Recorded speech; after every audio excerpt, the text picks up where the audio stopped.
needed module for the house officers, especially all the junior doctors who are going to be the frontline warriors. I think they need to be equipped with this thorough knowledge on MISI and, of course, the other COVID parameters. Of course, this is going to be a good module.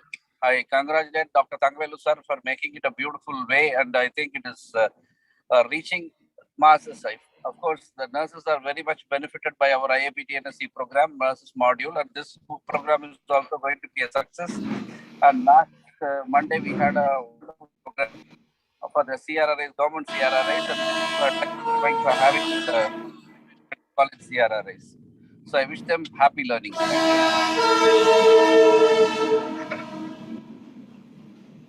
Thank you, sir. Thank you. Dr. Aram Sendil, sir, a few words. அனைவருக்கும் வணக்கம்.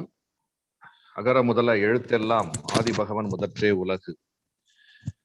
அருமையான நிகழ்ச்சியை படிப்படியாக தொடர்ந்து அரசாங்கத்தோடு இணைந்து அருமையாக நிகழ்வுகளை நடத்தி வந்து கொண்டிருக்கும் இந்திய குழந்தை மருத்துவ குழுமத்தின் பொறுப்பாளர்கள் மூவர் மற்றும் எங்களது பேராசான் மருத்துவர் தங்கவேலு அவர்களும் அவர்களது குழுவினரும் இணைந்து இந்த அருமையான தொகுதியை மருத்துவர்களுக்காக முன்கள பணியாளர்களாக இருக்கும் அவர்களுக்காக இதை உருவாக்கி இருக்கிறார்கள். இதை அனைவரும் பயன்படுத்தி கொண்டு மூன்றாம் அலையை எதிர்கொள்வோம் என்று உங்களை எல்லாம் அன்போடு கேட்டுக்கொண்டு வாய்ப்புக்கு நன்றி கூறி நிறைவு செய்கிறேன். நன்றி, வணக்கம். Thank you, sir. Now I request Dr. Gopal Subramaniam, IAP Treasurer, to present. Thank you, sir. I think this is a much wanted program for all the CRRIs and the budding doctors. This has been a fantastic hit among the nurses. Now it's time for CRRIs to learn. I wish them all the best and good luck for a happy learning. Thank you. Thank you, Dr. Gopal. Now it's over to Dr. Thangavelu, sir. He is Director and Head of the Department, Mehta Hospital, Multi-Specialty Hospital, Chennai.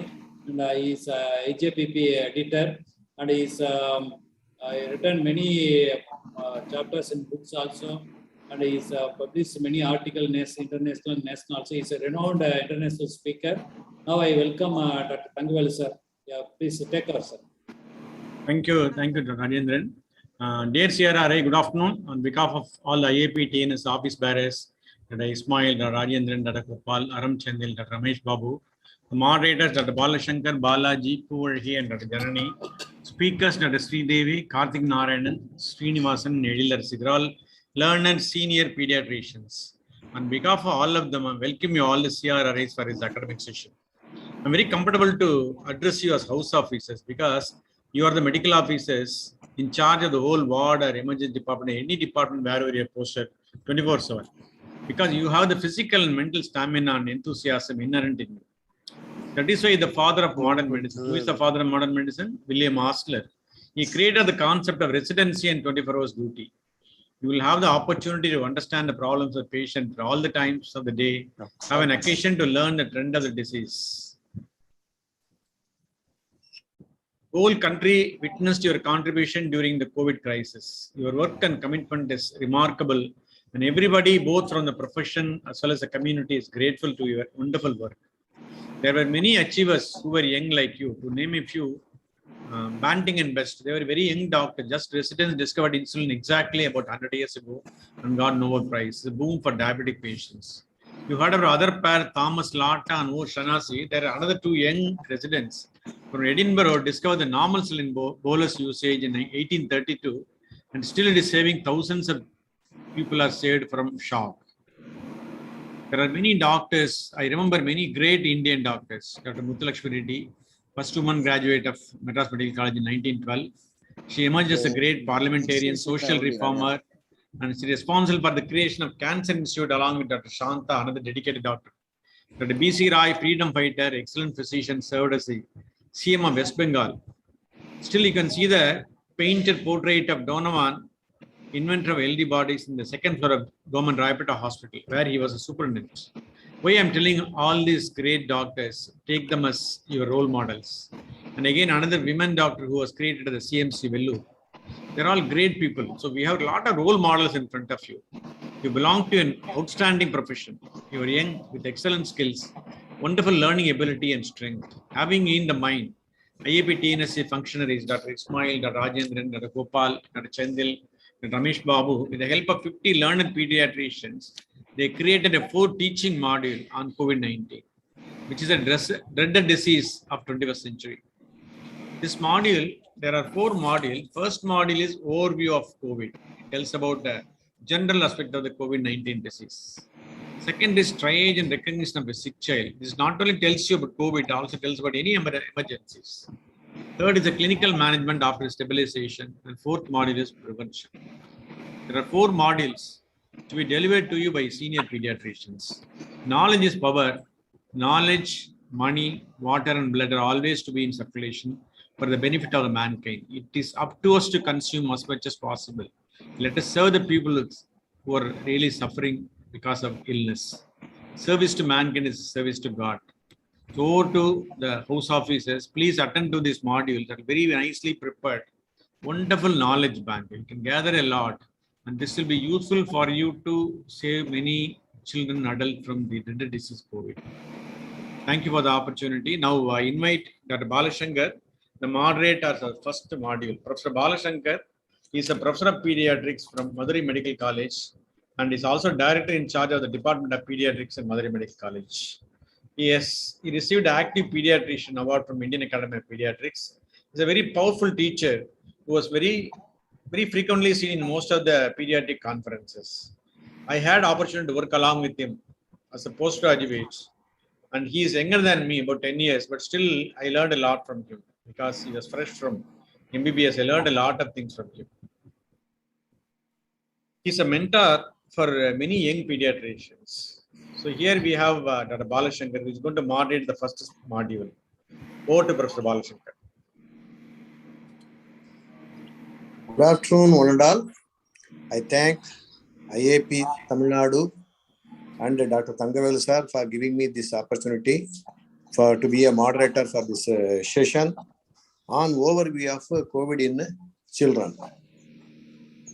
I hope as CRRIs would have already, majority of you would have already worked in COVID ward. And you know something basic about the clinical features and management of COVID. This lecture will be just brushing up of your knowledge, and it will be having some nuances in looking at the features in children and how to manage in children. That is the difference you are going to see in this module. I'm very happy to be part of one of the authors of this module, and I'm very happy to introduce to you Dr. Sridevi Narayanan, who is going to be the speaker today on the overview of COVID in children. And she is the associate professor in pediatrics in Paediatric Medical College. And she has got 14 years of teaching experience for UG and PGs.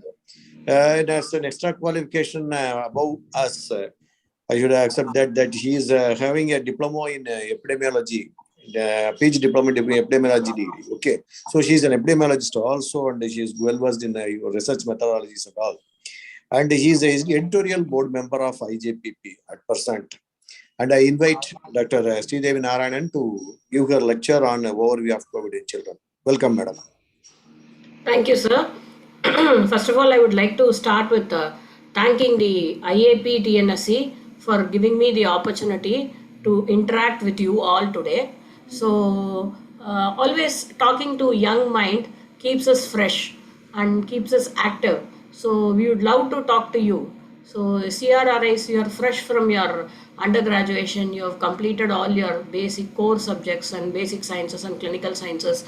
Now you are getting hands-on experience working as junior doctor. So you people are, interacting with you always keeps us young and fresh and energetic. So here today I am going to share with you the first module we have prepared for the COVID-19 preparedness, whatever we need to know as a resident doctor, whatever you need to know about COVID-19 in children. So as Thangavel sir pointed out, it has been prepared in 4 modules, and I'll be taking you the first module, which is an overview of COVID for residents. So I would like to start with a disclaimer that I am just presenting it to you, but I am not the only person who's involved in preparing this. A lot of hard work has been put in preparing these modules by so many brains, so many best brains, and the list of the contributors is given here, and so are the list of reviewers. With the meticulous work of so many people, these modules have been prepared so that we give you enough details in a very lucid manner, which is easy for you to understand. And this is all that is required for you from your side to you to know. So all you need to know about how to approach a child in a situation of severe third wave of the pandemic if you are going to have excess of cases. So let us get started right away.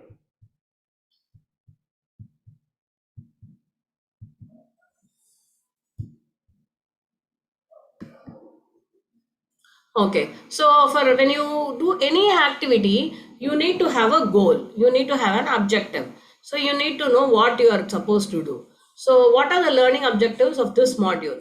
At the end of the session, the participant should be able to know when to suspect a case of COVID in children, how to identify and how to classify the disease severity, and then to identify the red flag signs or the danger signs, and know whom to test and when to test and what tests to be done, and about basic thing about home isolation.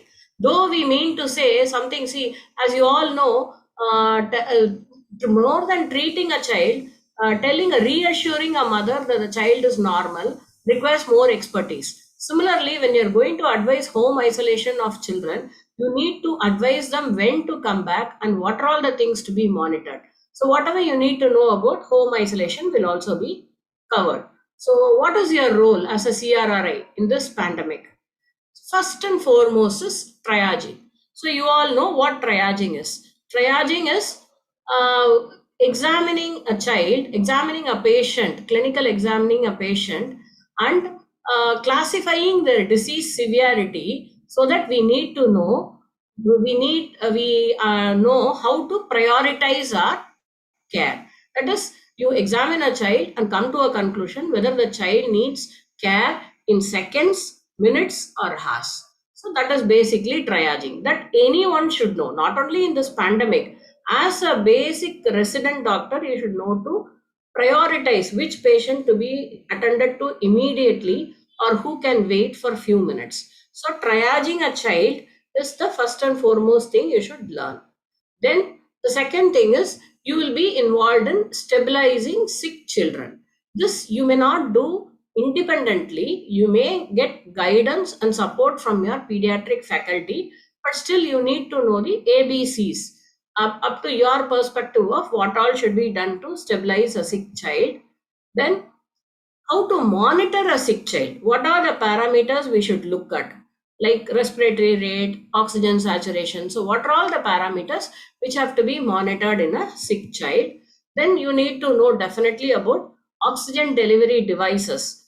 How to administer, if a patient needs oxygen, what are all the various methods, like oxygen hood or non-rebreathing mask or whatever. So you need to know everything about these basic things about these devices, and how to titrate the oxygen you are giving, like how many liters per minute, what is the target saturation, all that. Then you need to know about basic IV fluids which are used and the common drugs which are used for a critically ill child. Then you need to act as a liaison between the consultants, patients, and paramedics. See, basically, the consultant will see a patient twice or once, twice or thrice in a day. But it is you as residents who are the persons who carry out their order. So you will be interacting more with the patient than a consultant. So you should know the art of counseling. Similarly, you will be giving instruction to the nurses and directly interacting with them. So you need to know how to coordinate your work with your nurses who are your subordinates. So generally, when you look at the trend of this COVID-19 in Indian population, we are talking not just about less than 12 years. Commonly in most of the government hospitals, we see children less than 12 years as pediatric cases, but in private sector up to 18. So we are looking at data about children and young adults less than 20 years. So when we had the first pandemic wave between July 2020 and December 2020, we had around 3 to 3.28% of the totally affected cases were children who are less than 10 years of age. Likewise, children between 11 and 20 years constituted 8% of the total cases. So when you look at it, only less than 12% are less than 20 years of age. So what was the scenario in second wave? In second wave, which lasted between mid-March to the end of the May, the situation was similar. The under 10 was around 3%, and between 11 and 20 years were 8.5%. So we need to know that if you are going to have 100 patients, if you are going to have 100 new cases reported today in your city, out of these 100 cases, around 12 of them will be children. So basically, this is how the coronavirus looks, that all of you will be aware by now. So it's basically an RNA virus. You all know all viruses, you have some of them are DNA viruses, some of them contain RNA as the genetic material, and they are RNA viruses. So when you look at corona, it is a RNA virus belonging to beta group.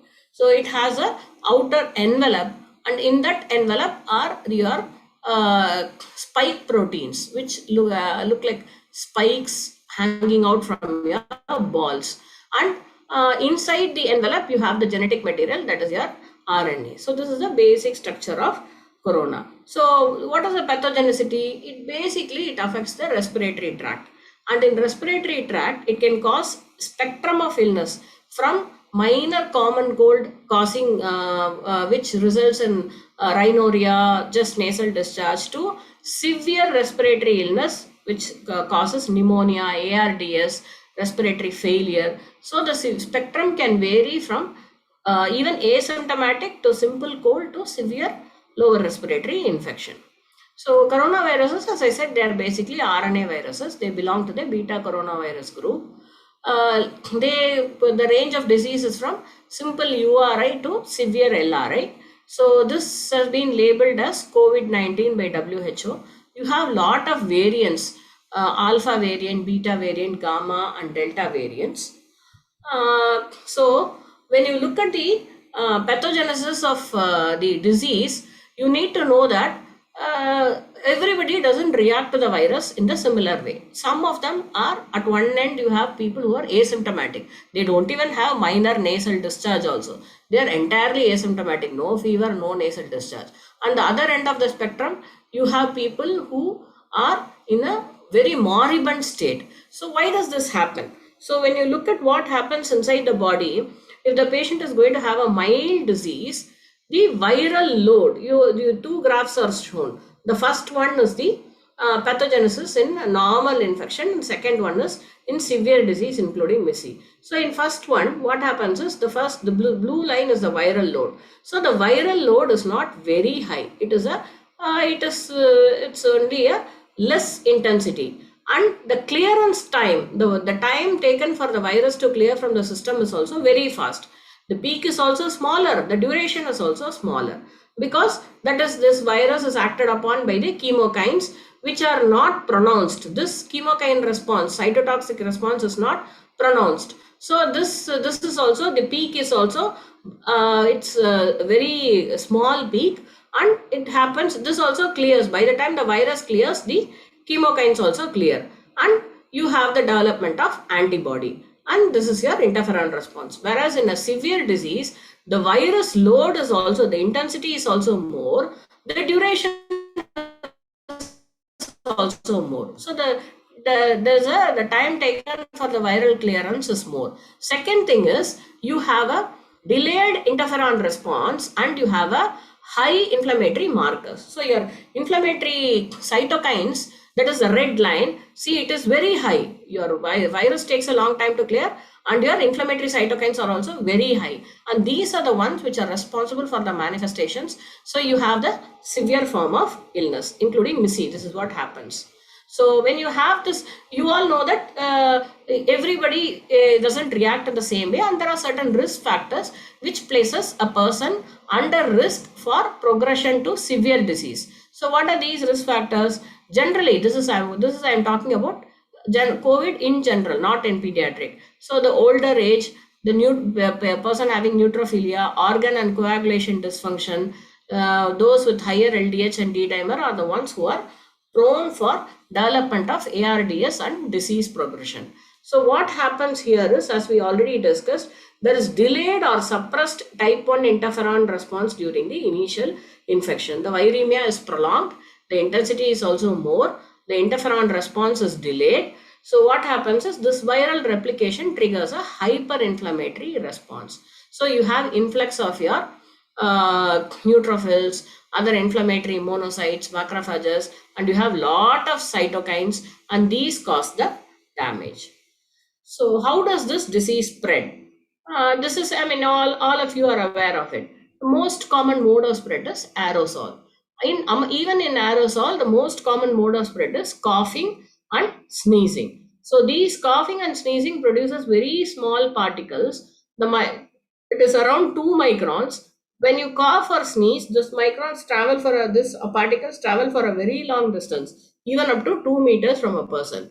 Again, talking loudly, crying loudly, spitting, all these can also cause droplet to be spread among as aerosol. But here the distance will be less. So whereas in coughing and sneezing, it will be more. So you all know that the implication is that since the spread is mainly aerosol, that is why we ask people to have social distancing, maintain social distancing, and wear a mask at all times to prevent this mode of spread. And the other less important mode of spread, but still it is there, is the surface contact through objects which are touched by many people, like door handles, phones, books, pens, papers, even rupee notes. So these can serve as fomites. Though it is less significant, this also should be taken into consideration. So when you screen a potential patient, what do? You decide whether to have them in your holding area and take some more time to decide, or to refer them immediately to a COVID facility or to a non-COVID facility. You have to decide about this. So let us look at certain basic statistics. In first and second wave, only 2 to 3% of children who were infected required hospitalization. Okay, so we think that even if the disease, it is going to be a newer mutant, the disease severity is going to be more, we anticipate that only 5% of children may require hospitalization maximum, even in the third wave. So if you, for example, if tomorrow on a particular day, I'm going to have 8,000 new cases recorded in Chennai, maybe. So in that case, we all know that we saw that statistics around 12% or people less than 20 years out of total cases. So if I'm going to have 8,000 cases recorded in Chennai tomorrow, out of them 12%, that is 1,000 patients, will be those less than 20 years. And among them, we expect maximum 5% to require hospitalization. That will come around 50 cases. So I will have to have 50 beds vacant for a day. So if I'm in that city, so and on an average, any patient who gets admitted stays anywhere between 5 to 10 days. So even if you take the maximum as 10 days, so I require each patient I'll get 50 patients every day, and each patient will be staying for 10 days. So I will require 500 beds. So tomorrow, if a situation comes when your city is going to record 8,000 cases in a day, then in that case, you will need 500 beds for pediatric population in that city. Okay, so this is a basic statistics to know how much beds you need to anticipate and keep it ready. So how do you set up a triaging or waiting area? In the triaging or waiting area, you will have trained personnel with PPE kit to screen the patient. So what all will be done here? Temperature recording. So we prefer no touch thermometer, the infrared thermometer, to record the temperature. You'll be recording the oxygen saturation using pulse oximeter, and you will be eliciting the history of contact with COVID-19. So in the triaging area, you should maintain the SMS, social distancing, mask, sanitizing or hand washing. And what are all the additional things you need to do to ensure safety there? You can install physical barriers like this. You can have counters like in screens, plastic screen or glass screen in the registration desk. Then in the waiting area, preferably it has to be well ventilated rather than a room with false ceiling with air conditioned room. You prefer well ventilated area for patient waiting area in case of COVID. And personal protection has to be taken care of.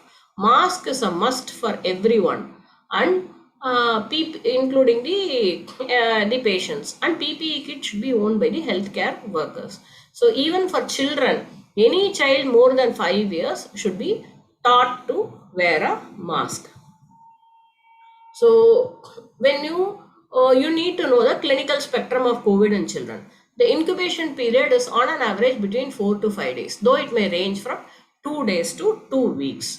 And you have a pre-symptomatic stage, that is the time period between exposure to the development of symptoms. That is in that period, the child may remain infectious, and you can even have asymptomatic COVID positive children, that is who test positive, but absolutely they do not have any symptoms or signs, or even any investigations may not be positive in them. But you need to know that these asymptomatics, the main crucial role is, we are happy that they don't have a problem, but they contribute to the spread of the disease.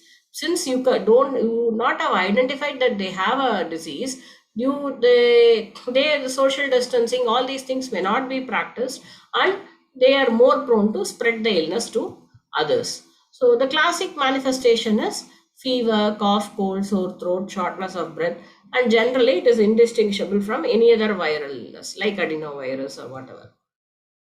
So but these are the common symptoms, but there are also certain uncommon symptoms in pediatric COVID. Gastrointestinal symptoms are seen in as many as 5 to 10%, more than what is seen in adults. So sometimes they may be the isolated symptom. If a child with cough and cold is going to have vomiting, diarrhea, maybe you'll think of COVID. But sometimes a child may just come with vomiting, diarrhea without cough, cold. So you need to remember that in 5 to 10% of children, these may be the standalone symptoms. And you can have diarrhea, vomiting, and abdominal pain. And certain cutaneous manifestations are also characteristic. You can have maculopapular rash, urticarial like rashes, vesicular eruptions, transient livedo reticularis, and you have a distinct entity called COVID toes. You have the reddish purple nodules on the distal digits. So this is more common in adolescents and young adults rather than smaller children. So when should you suspect acute COVID? So in the time of pandemic, if there is going to be a wave, any child presenting with symptoms which are known to be associated with COVID have to be considered, and you have to suspect COVID in such patients, and you have to test them. So who are the ones who need hospitalization? We are going to see in the next slide as to what are the common symptoms and what are all the serious symptoms. So as you all know, anyone with any serious symptom needs hospitalization and hospital care. So they need to be hospitalized. And sometimes if the child has fever, only fever and nothing else, normally the fever subsides in 2 to 3 days or 4 days maximum in a child with COVID. But if the fever is not going to settle by 5 days, even in the absence of serious symptoms or any danger sign, it is better to hospitalize the child.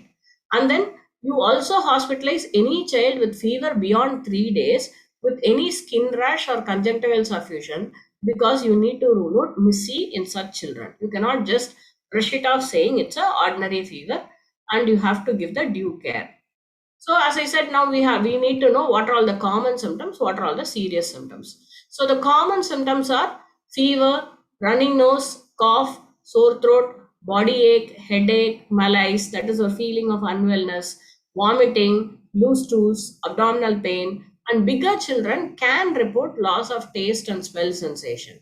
Smaller children will not be able to say that.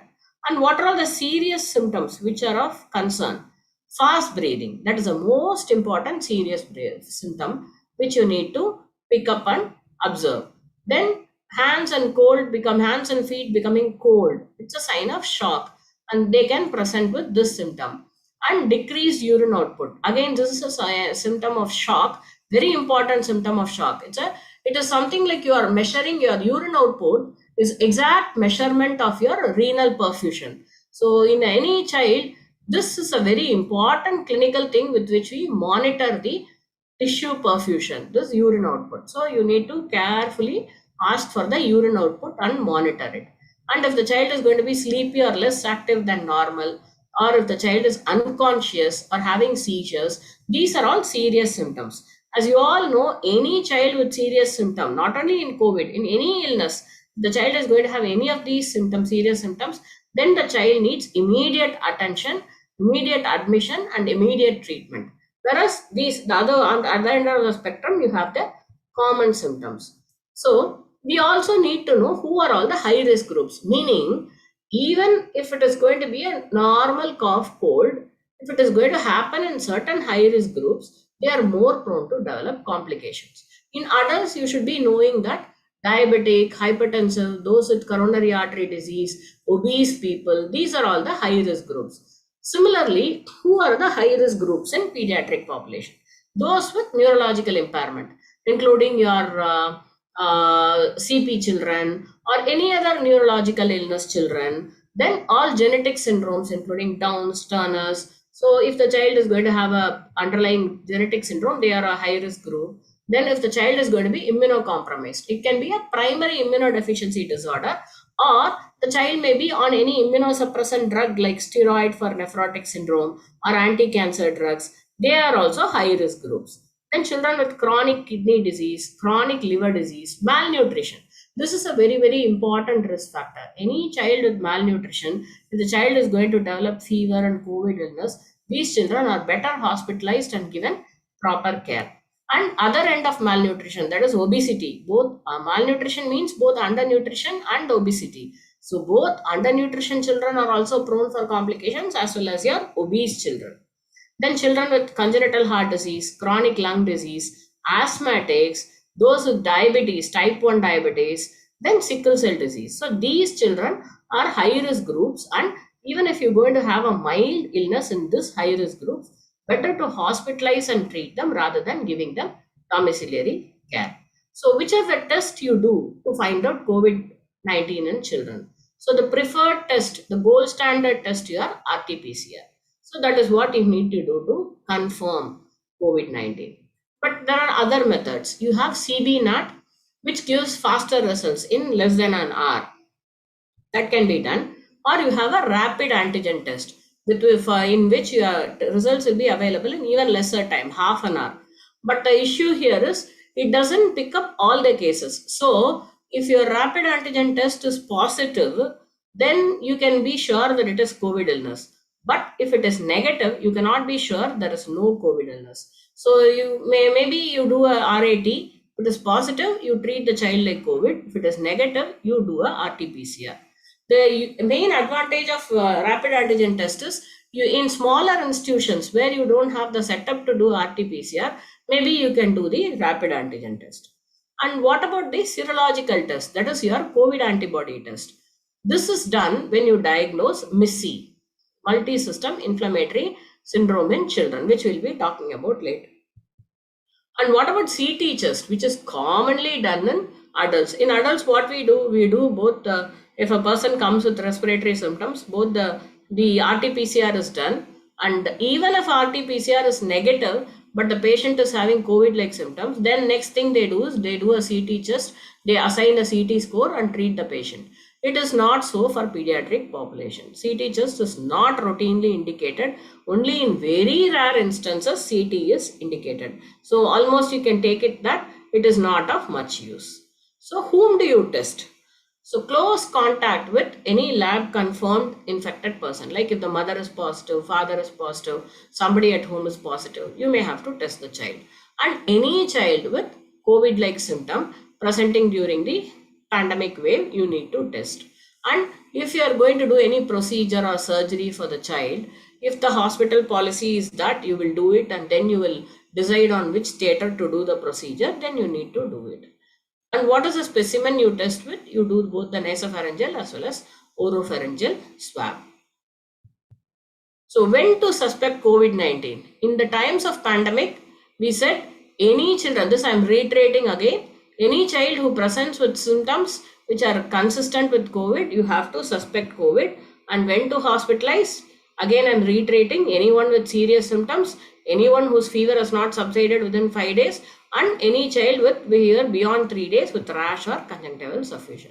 So now coming to the disease categorization. What do you mean by mild disease? If a person is going to have just fever, sore throat, running nose, cough, diarrhea, vomiting, and no fast breathing, that is the respiratory rate is appropriate for the age, and then that is the thing. First you ask about the history. In history only milder symptoms are there, and in examination you look at two parameters, the respiratory rate, and you find that the respiratory rate is proportionate, it is correct for the particular age.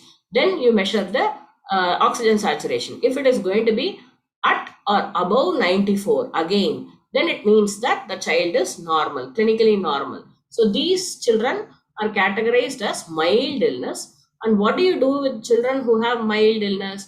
You give them either facility quarantine if they don't have any facility for home isolation. Otherwise, you advise home isolation. So generally, 95% of patients will come under this category. All that they will require will be home isolation or a facility quarantine. What do you mean by moderate disease? Moderate disease is when the patient has fast breathing. That is, age appropriate rates are higher than what is normal for that age. With mild hypoxia, that is your saturation between 90 to 93% in room air, and without any signs of severe disease, then you call it moderate disease. If the patient is going to have moderate disease, where you are going to put the patient? You are going to put the patient in COVID designated hospital where you have facilities to administer oxygen. What do you mean by severe disease? Pneumonia with any of these. Whenever the saturation is less than 90% in room air, then the disease stratification is severe. Then the child is having increased respiratory effort like severe chest indrawing, grunting, then all these will come under severe disease. Similarly, any serious symptom or sign like lethargy, seizures, somnolence, gastrointestinal symptoms with severe dehydration, not just vomiting, diarrhea, with severe dehydration. All these things will come under severe disease category, and these children need to be admitted to exclusive corona hospitals with proper PICU facility, in the ICU facility. What are all the red flag signs or danger signs? Tachypnea, that is fast breathing, then dyspnea, that are your chest retractions and grunting, and irritability as well as excessive sleepiness. Both are dangerous. Even if the child is not normal and is very irritable, that is also abnormal. Or if the child is just not reacting, the child is going on sleeping, that is also a danger sign. Then refusal of feeds is a very important danger sign, and saturation less than 94% and clinically apparent cyanosis. These are all the red flag signs you should look for in any child. So as we said, any child with mild disease without any underlying comorbidity, you are going to ask the child to do home quarantine or facility quarantine. If even the disease stratification is mild, but there is underlying comorbidity or risk factor, then you need to hospitalize such children. So in home quarantine or facility quarantine, what is that we are going to monitor? First is we need to count the respiratory rate. I have been telling you age appropriate, age appropriate. So what do you exactly mean by age appropriate respiratory rate? So if any child less than 2 months, any breathing rate more than 60 per minute is taken as, the cutoff is 60 per minute. More than that is taken as abnormal. In a child of 2 to 12 months of age, cutoff more than 50 is abnormal. A child between 1 to 5 years of age, more than 40 is abnormal, and more than 5 years it is 30 per minute. And bigger children, more than 10 years, you take generally 20. So please remember these rates: 60, 50, 40, 30, 20. So you need to count the respiratory rate for 1 full minute and find out whether the child is having fast breathing or not. Then you need to monitor, even in the facility quarantine, you need to monitor the oxygen saturation, and if look for any red flag signs. If they are present, it has to be reported immediately and child has to be taken to a higher tertiary care facility. And in home care or facility quarantine, what do you do with the child? You ask the child to take rest, you isolate the child, you give paracetamol to bring down the fever in the dose of 10 to 15 milligram per kg per dose. There is no diet restriction. You give normal diet. If the child is on breastfeeding, you continue breastfeeding. You encourage liberal fluid intake and you don't start any antibiotic. As you know, that is a virus. So antibiotics are of no use. So you don't start antibiotics for mild disease who are on quarantine. Next, we need to know about basic things about MIS-C, that is multi-system inflammatory syndrome in children. So this has to be suspected or considered in any child with fever more than 3 days with all of the following. Only 2 out of 5 of this following. What are the 5 things we look at? One is rash, then bilateral non-purulent conjunctivitis or mucocutaneous inflammation signs. You will have rash in the oral rash, or hands and feet you can have skin peeling or edema or rash. Then second thing is hypotension or shock. Third thing is gastrointestinal problems like diarrhea, vomiting, abdominal pain. The child can present with these. Then cardiac dysfunction like pericarditis, valvulitis, or coronary abnormalities, which can be detected by echo or by finding a elevated troponin or NT-proBNP levels. And evidence of coagulopathy, prolonged PT, PTT, elevated D dimers. Out of these 5 things, at least 2 should be present, along with fever of more than 3 days. This is a clinical criteria. What are the lab criteria? With elevated markers of inflammation like ESR more than 40 millimeter and CRP more than 50 milligram per liter, or elevated procalcitonin levels. And you need to remember, all these criteria are not this or that. It is this and this and this and. Okay. So, and there should be no other obvious cause of this inflammation. That is, there you know that there is an inflammation, and second thing, you should know that there is nothing else which is causing this inflammation. Plus evidence of recent COVID-19 infection by RT-PCR, antigen test, or at least history-wise likely history of contact with COVID-19 patient. So I said there is no obvious cause of infective inflammation. So what are all the obvious causes? What are the things you should rule out? That you can't attribute all these complaints to something else. What is that something else? Bacterial sepsis, staphylococcal or streptococcal shock, then tropical infections like malaria, dengue, enteric fever, rickettsial disease like scrub typhus. This actually the main challenge is all these tropical illnesses. These dengue and scrub typhus and enteric fever, they present exactly similar to MIS-C, and you need to differentiate between MIS-C. So you should not overdiagnose MIS-C. So all these criteria should be present to label a child as having MIS-C. And this MIS-C, here again, as we talked about in COVID, it is not a single spectrum. It is not that if this is there, you call it MIS-C. It presents in different ways. So you have a febrile phenotype, which is the most common thing. 40%, it's not most common, it's a common entity. They present with persistent fever with raised inflammatory markers. So that is a common thing, febrile phenotype. It may not be serious. Sometimes it may be even self-limited. Then KD type, Kawasaki disease-like illness, with more of mucocutaneous involvement, rashes, and inflammatory markers. So 10% of your MIS-C present with KD phenotype and 50% present with MODS phenotype. These are the serious ones which need PICU care. Multi-system, these are the one, multiple organ dysfunction syndrome. That is, they can present with shock, they can present with other organ dysfunction. So these are the ones who need ICU care. And this is the more common thing. 50% of your MIS-C are present with MODS phenotype. So when you have, say if in your hospital, in your setup, you are going to allot 50 beds for a pediatric COVID. So how do you have the breakup of these 50 beds? So you should have a green zone or a holding area with 10 beds. What do you need to provide there? You need to have beds with railings for children, and you need to have provision for the mother. You need to have thermometer, pulse oximeter, BP apparatus, and IV fluids there. So this will be your green zone or holding area. Then you will have a yellow zone or HDU, high dependency unit, you have to have at least 30 beds. Here, you need to have facilities to administer oxygen. So you need to have either central oxygen or oxygen concentrators or oxygen cylinders, and you need to have patient interfaces like oxygen delivery devices, either mask, hood, cannula, or maybe up to CPAP. Then also you need to have a red zone, that is your pediatric ICU. Here you should have full-fledged whatever is required for a PICU, everything you should have. You should have ventilators, you should have intensive monitors, you should have higher antibiotics, you should have all emergency drugs, you should have IVIG, methylprednisolone, everything. So this is your red zone. So if you are going to have 50 beds, you should have 10 in holding area, 10 in red zone, and 30 in yellow zone. That is how you should allocate the beds. So this is how a typical COVID ICU should look like.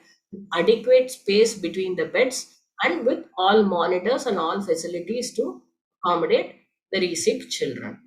And looking at now we need to look at certain scenarios which can happen, which we may encounter. So we need to know how to approach them. Imagine both a mother and child are coming to you and both are positive. So what you are going to do with them? Both can be together unless the mother is very sick and mother requires ICU care. The mother can continue to take care of the child. And if it is a breastfeeding child, the mother can continue to breastfeed. And in the second scenario, if the mother is positive, but the child is negative, what you are going to do? Here again, the mother can take care of the child unless she is very sick, but she needs to follow the precautions, the COVID precautions. That is, she need to have a social distancing mask, and she need to do hand washing and sanitizer regularly. And if there are nobody else to take care of the child, the mother can as well take care. And if she's already feeding the child, she can continue to breastfeed with all these precautions, as I said. And in the third scenario, imagine the child is positive, the child has got infected from somewhere, but the parents are negative. So what should be done? Again, a child cannot remain alone, so child has needs some caretaker. So the parents can take care of the child following all the COVID appropriate behavior like masking, hand hygiene, and social distance. And generally, it is better to avoid leaving such sick children to grandparents, because if the mother is going to get parents are going to get infected by the child, maybe they'll have better chance of overcoming the illness rather than aged grandparents. If they are going to contract the illness, they may have higher risk factors. So it is better the parents take care of the sick child rather than leaving the sick child to the grandparents. So how do you plan discharge and follow? So when do you discharge the child? You discharge the child when the child is afebrile, without any respiratory distress, and is feeding well. There is no policy to do a repeat RT-PCR to find out whether the child is still infective or not infective. There is no role for repeat RT-PCR.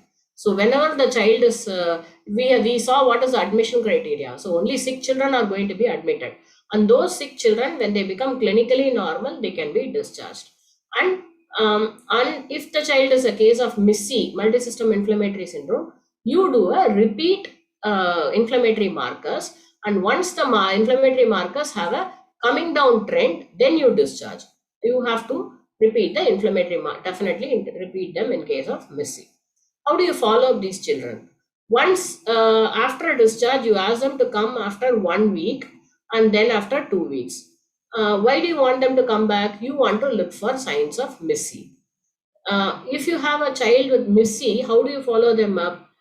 You do a repeat echo at 2 weeks, 4 weeks, 6 months, and 1 year if the initial echo was abnormal. If the initial echo had any signs of valvulitis or any pericarditis or whatever, then you need to do repeat echoes at all the set intervals. And a word about immunization following COVID in children. Imagine the scenario, a baby is born to a mother who is positive. Mother is antenatal mother who is COVID positive, she delivers a child. So, and if the baby is also positive, then what do you do with the baby? You can give BCG vaccination after 2 weeks. Then from 6 weeks onwards, you follow up with the regular vaccination.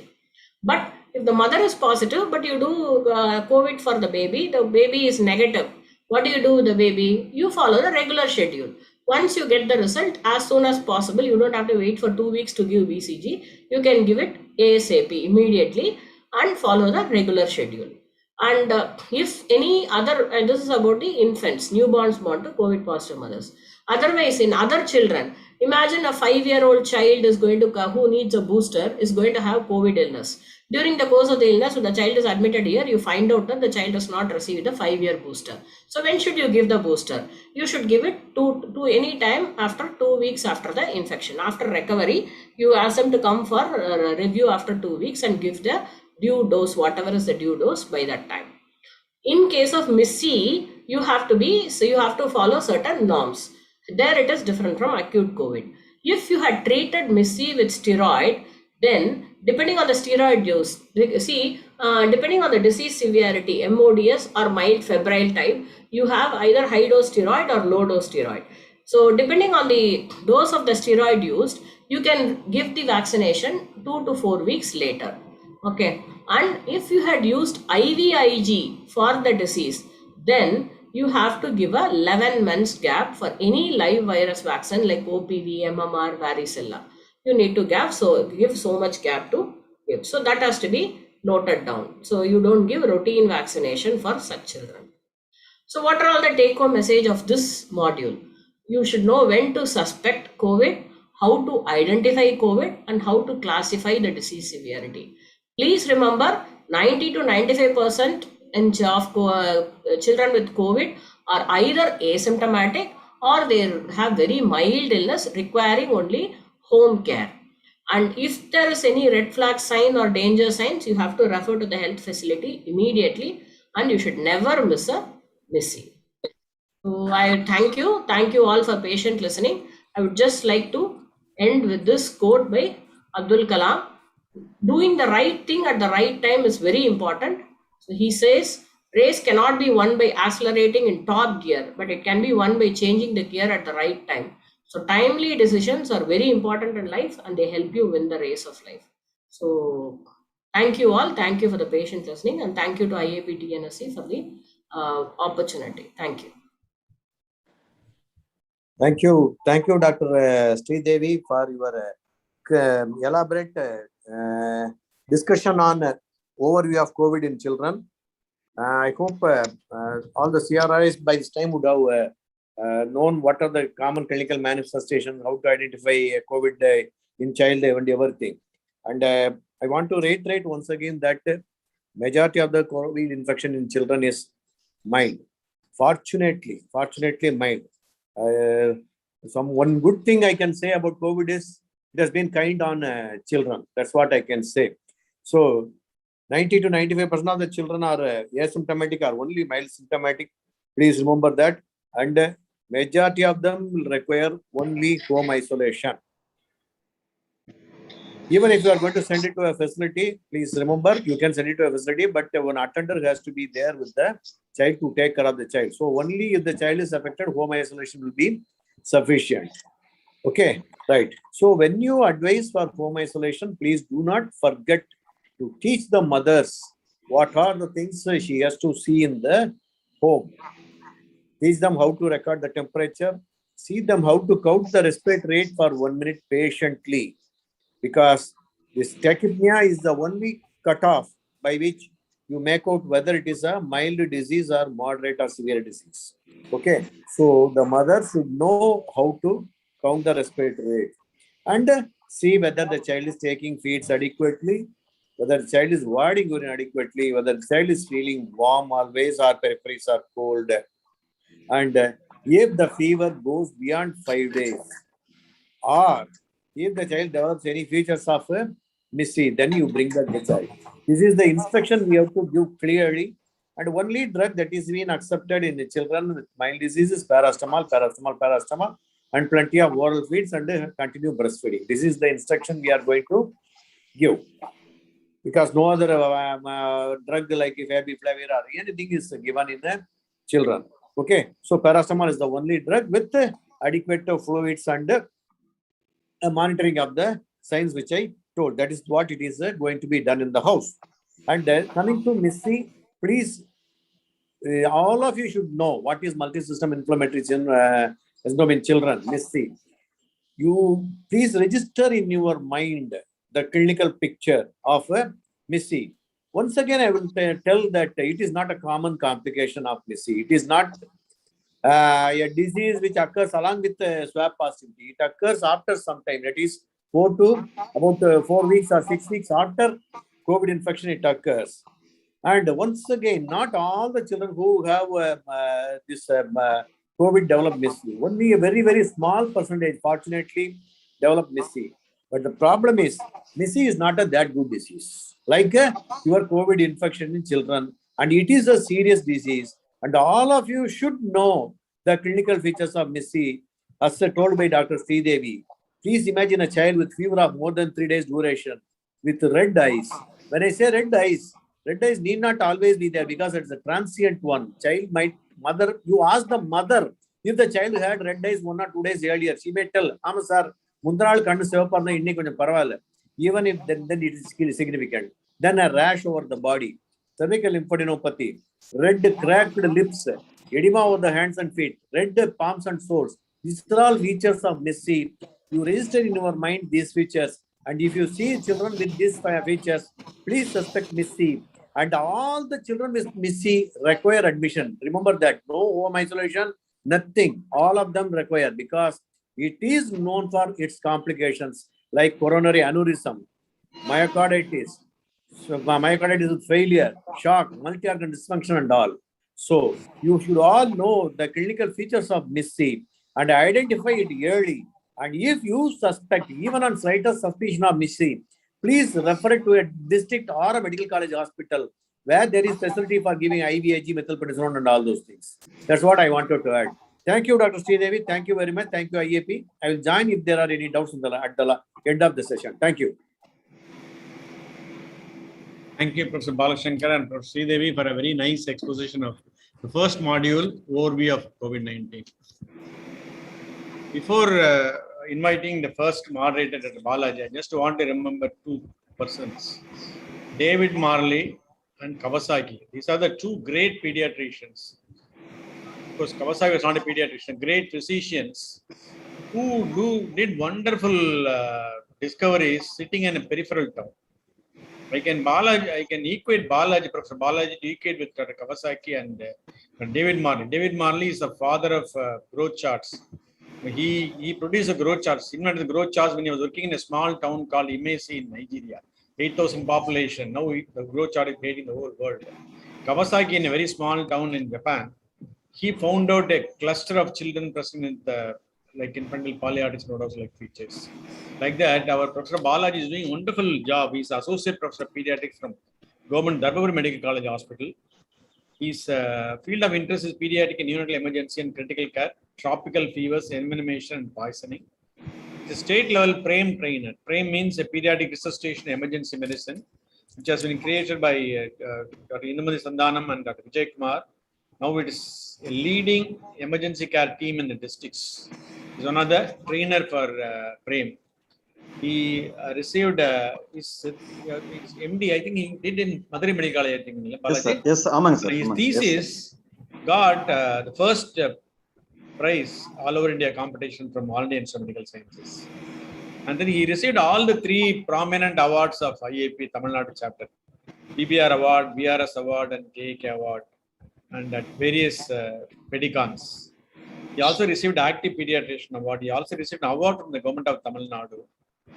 And he is a contributor of Pediatric Emergency with popular PMC book.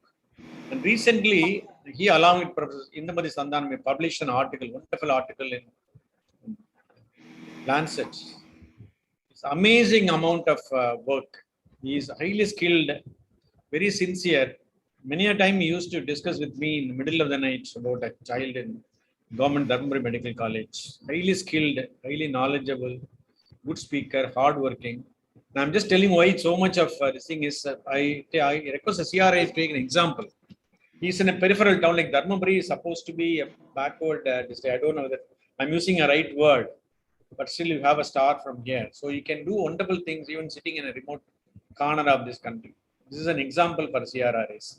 From this, I request Dr. Professor Balaji to take over the moderation and invite the speaker and have the conduct the second module. You need not reply anything in regards to this, Balaji. Straight away you can go for the invite the speaker. You don't want to contradict or anything. So good afternoon, sir. So am I audible, sir? Audible. You are audible, and So, thank you very much, sir, for the your kind words, sir. Your wishes and blessings always meet for me, sir. Also, our previous moderator, Dr. Balashankar sir, taught me pediatrics in Madurai, sir, actually. So in this juncture, I have to thank him also, sir, actually. Your all blessings only lead my life daily, sir, actually. Thank you, sir. Also, I thank IAPTNSC for giving this nice opportunity to moderate this session, where one of my friend, Dr. Karthik Narayan, is going to deliver the lecture. So actually, before going to directly,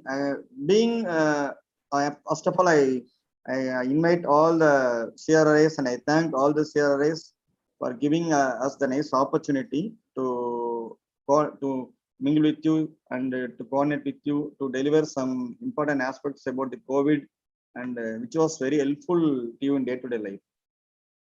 As Sir had told a lot of things, but only one important thing for as a CRRI, I want to tell one thing.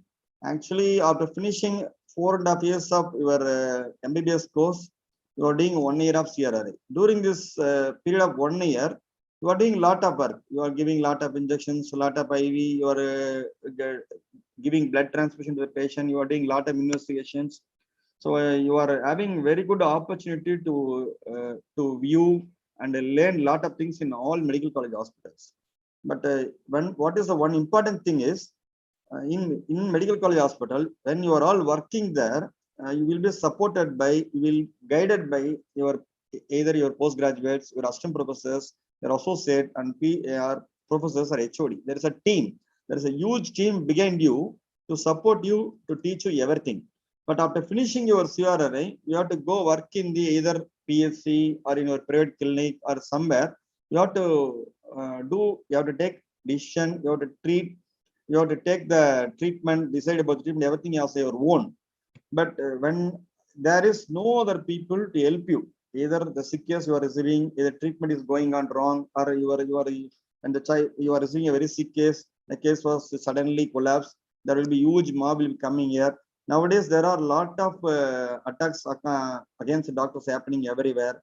So on seeing this, when you gain confidence, you are gaining confidence only during your CRRI posting only. That's the first thing I want to tell you, because there is a huge support is behind you. Whatever the problem happens, there is a lot of, there is a huge pillars and a huge team is there to support you. So another thing which will increase your confidence, whatever the thing you are doing your CRRI, will increase the confidence. See that you can, if you want, for a small example, you are going to put implant for a child. So if you are going to prick the child in your medical college hospital, if you are pricking 3 times or 4 times or 10 times, most of the times attenders won't do much problem. But when you go outside, if you are pricking a single prick, if it is not successful, all the attenders will come and fight with you. So even for a small implant, and you are giving some injection, there is some swelling, attenders will come and fight with you. So there are a lot of problems are happening. So all the things what you are learning during your CRRI will increase your confidence. First thing. Second thing, you are doing a lot of things, but everything whatever you're doing, you should ask one question: why I am doing? What purpose I am doing? What is the reason behind it? What is the purpose and how to do? If you ask every question, then only you know the basics of your management. Otherwise, you just coming and going, we can't plan anything. So in this model, will almost deliver whatever the questions in your mind. When you are having a lot of questions, doubts, everything, this model is beautifully created to a young doctor who is going to practice after finishing your CRRI in a PSC or in your clinic. It not only covers COVID, it covers A to Z of medicine. If you view the all 4 models, it will help to learn a lot of basics, what a basic doctor should know. So being a doctor after finishing CRRI, if he is practicing in PSC or in private clinic, he should know 2 things. One thing, he should know how to treat the basic small disease. What are the specialty? The medicine, surgery, OG or cardiology, whatever it is. A patient come to you, you should know how to treat the basic disease. And second thing, you should identify the critical ill disease and treat and refer to the particular special area. So these two things is very much necessary by any doctor wherever he is working, either in PEC or in a clinic. These things, if you don't know, you'll always end in the trouble, either due to the wrong management or to the mob, or you may feel bad while the management is wrong. So this second module is projected like that. It is to recognize a triage of a child of COVID and recognize the critical illness, how to recognize the critical problem, how you identify. Because already in first speaker, I told that red flag signs, she's telling that, she's telling about the mild is, moderate is, missy. So our moderator as a speaker elaborately explained about everything about the COVID and missy. But how to identify the child is sick or normal child, or it is mild sick or moderate or sick or severe sick.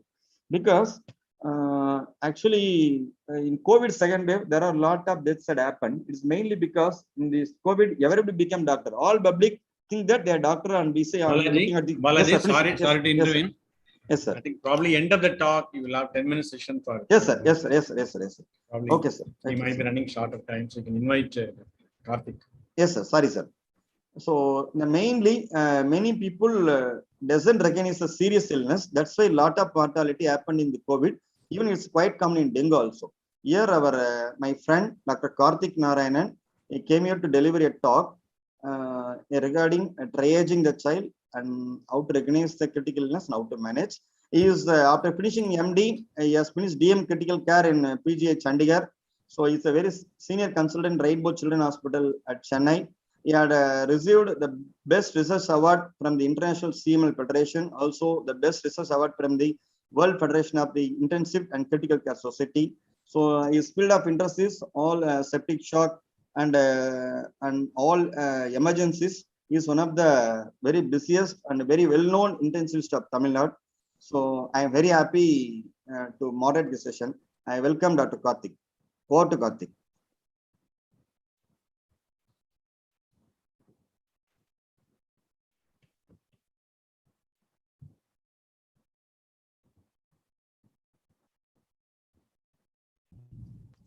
Am I audible, sir? Audible and visible. So thank you, Dr. Balaji sir and Dr. Thangavelu sir for giving me this opportunity. Is the slides visible?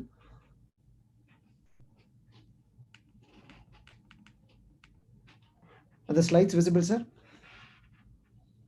Okay. Slides are visible and you are audible also. Yeah. So now this module is for triage and recognition of a sick child. Like previously, it was focused only on COVID-19 illness, but what we have in children is many a times children also they have some underlying comorbidities. Sometimes COVID-19 can also have a mixed infection. There can be a bystander. So basically, the purpose is to initially recognize which child requires the care first. That is what we mean by triaging and how sick the child is. So in this module, we would understand how to triage a child, not even with COVID-19, any child who is coming into the emergency, how to recognize an acutely ill child, how to initiate ER management and life support, what would be the nursing care plan, how to monitor and document these vitals, and how to transport and hand over a sick child. This slide has been previously discussed in the first module, the difference between the mild, moderate, and severe COVID, and I don't want to go through it again. So now we go into the case scenario. We take a 7-month-old infant weighing 7 kg.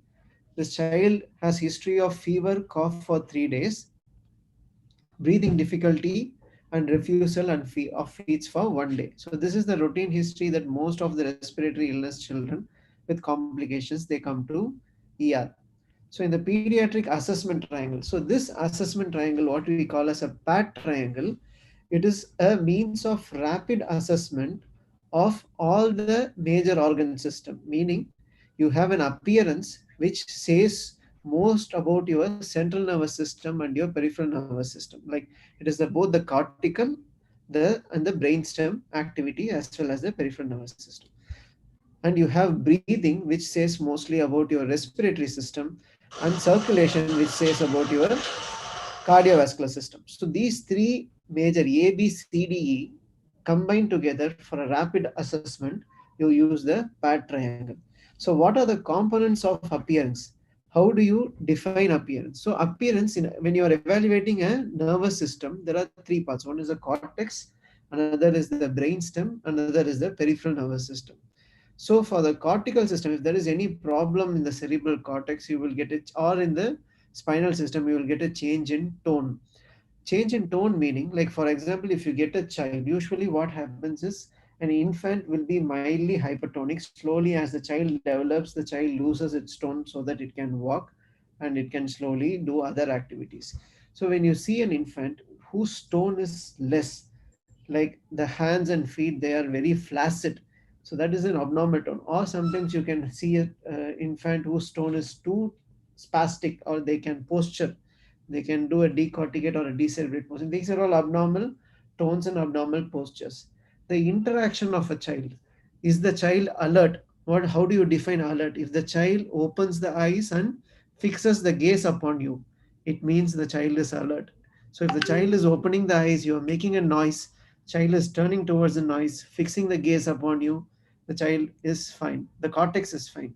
And if the child is irritable, the mother is bringing the child into the hospital, child is crying, whether if she does a manual, like at least cuddling, or if she rocks the child or does something so that the child becomes consolable, then the child is normal. If the child is not consolable, then it is a concern. The look and the gaze. So when the child is able to fix and follow the an object or your face, it means a normal look. But if the child is fixing its gaze towards one particular direction, like the child is always looking up, or the child is always looking to only one side and the eyeball is not moving to the opposite side, so these are subtle signs which indicates that the central nervous system is abnormal. An elderly child can speak, they can say a few words, but an infant, the cry, you have to see the cry. If the cry is so, the output of the cry is very less, or the cry is, there is a shrill cry, or a cat based cry, or if the speech output is so less, or speech is disoriented, not responding to your commands, then the appearance is normal. So basically, when you see a child, you will be able to assess the tone, you will be able to see whether the child is interactive or consolable, and you'll be able to have a vague assessment of the look and the gaze of the child, and how is the child's voice output. So this deals with your central nervous system. So in our child, the child appears to be drowsy, meaning child is not alert, child always prefers to keep the eyelids closed, and the tone is less. Next comes the work of breathing. In the work of breathing, you have certain components. So first component is the airway, like what is the position of the airway, and whether the airway is open, or you able to hear any gurgling noises or stridor, anything like an obstruction to the airway.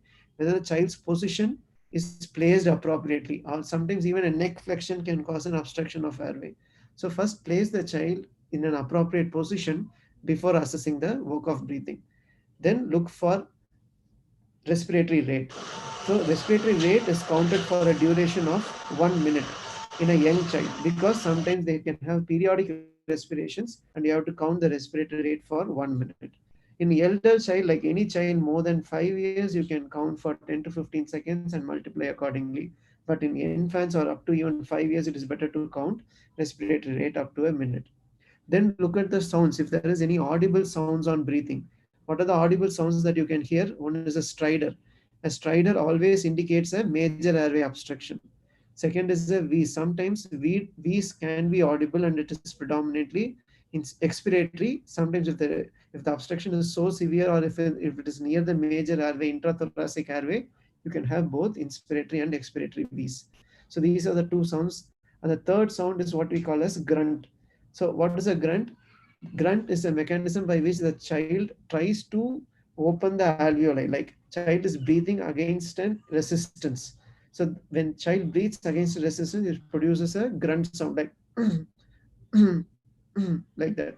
So grunt indicates that the alveolus is completely collapsed, and child is trying by itself to keep the alveoli open.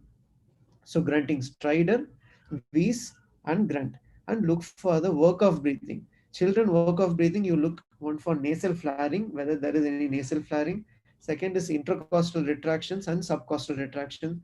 Suppose if there is any upper airway obstruction, you will get a suprasternal retractions. Now, for example, if you see this child here, in this video,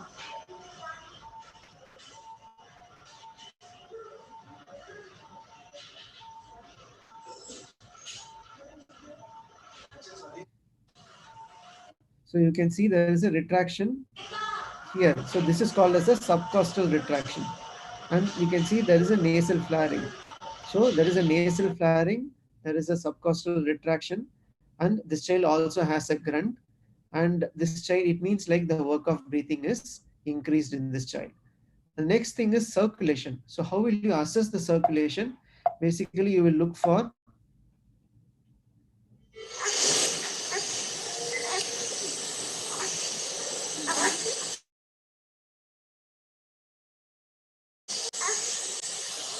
so this is a grunting noise. So in the circulation, you will look how the skin is. For example, if you see the skin here, it is mottled. Mottled means there is a patchy rash which is seen on the skin, and it is cold. So you will touch the skin and see whether the peripheral skin is cold or not. So cold peripheries, mottled appearance of the skin, and then you will look what is called as a capillary refill time, which I will demonstrate later. So if the capillary refill time is prolonged, you will check the radial pulse, and in a very small child, you can, like in an infant less than 3 months, you can check the brachial pulse. If the pulse is weak, and then the last is the blood pressure. So if these things are abnormal, then the circulation is abnormal. So this is a short assessment. As soon as the child is in ER, appearance will evaluate your central nervous system, breathing gives an idea about your respiratory system, and circulation gives an idea about your cardiovascular system. If any one of these parameters is abnormal, then this child is sick and this child will require immediate care. You cannot ask this child to wait in the OPD, or you cannot wait for initiation of the care. Another one more important thing in children that we should not forget is, if any one of these three things is abnormal, always you should check a dextrose value immediately, because a hypoglycemia can cause an alteration in all these three parameters. So if the sugar is an immediate parameter that you should check, it should come as a part of your initial assessment. So coming to appearance, as I said, you see the response to pain, the appearance scale, like we call it as a AVPU scale. So here, if the patient is awake and alert, you are not going to do anything. But if the patient is sleeping, patient is not alert, you then try to grade what is the response. So you create a sound, or you speak his name. If the child is able to open the eyes, then the scale is V. If the child is not opening the eyes, give some small pain on the sole of the foot or on the sternum, and if the child responds to that, you should grade it as P. So anything apart from A is abnormal. V, P, U, and out of this, P and U is definitely abnormal. So a child who is not responding to voice and responds only to pain or unresponsive to pain is abnormal. Coming to breathing, as I said, respiratory rates need to be counted for 60 seconds, and you have this scale for fast breathing, which was enumerated in the previous module. So anything more than the particular range is abnormal. And then look for retractions. So this is the subcostal retraction. In the nasal flaring, you have to look whether there is a widening of the nostrils during respiration, and suprasternal retraction. So when there is a retraction, when there is tachypnea, then this child is having an increased work of breathing. Then comes the circulation. As I said, look into the pulse, peripheral temperature, whether the pulse is weak or normal, peripheral temperature, and the capillary refilling time. How you check the capillary refilling time?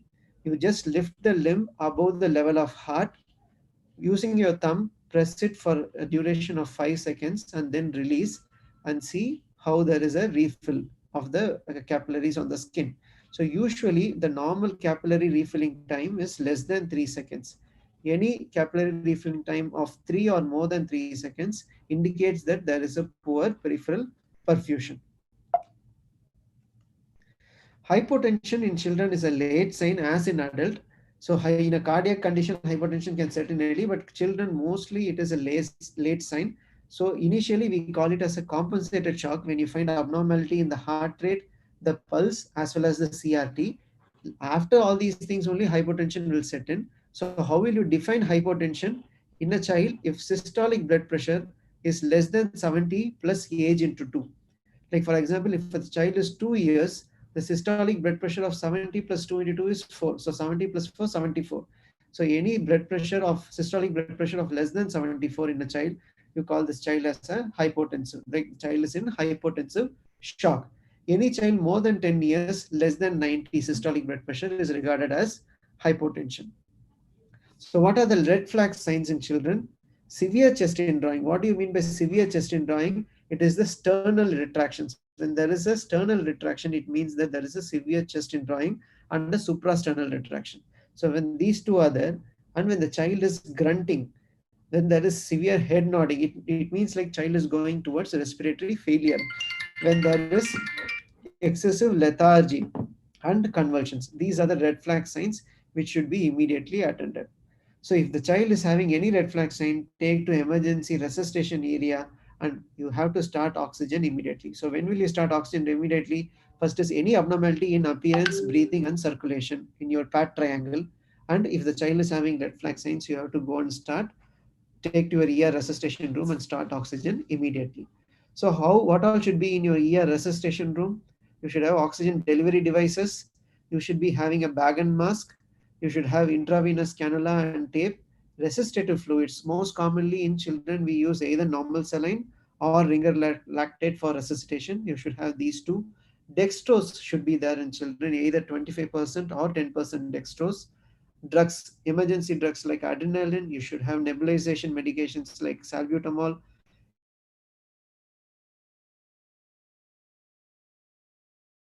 Apparatus should be checked intermittently or daily basis, and it should be working, and all the emergency medications. So what is the ER management of airway and breathing? So you have to check for fast breathing, retractions. If any these two things are there, you are going to start on oxygen. Or if the saturation is less than 94%, you are going to start this child on oxygen. So you say that the breathing is abnormal and you're going to start the child oxygen. Before starting the child on oxygen, position the airway. So how to position the airway in a child less than 2 years? Usually the occiput is large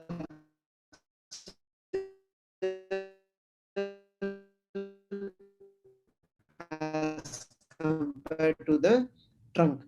So what happens is when you normally make the child to, that will cause an obstruction to the airway. So you have to place a shoulder roll so that the anterior part of the shoulder line comes in the same line as to the tragus of the ear.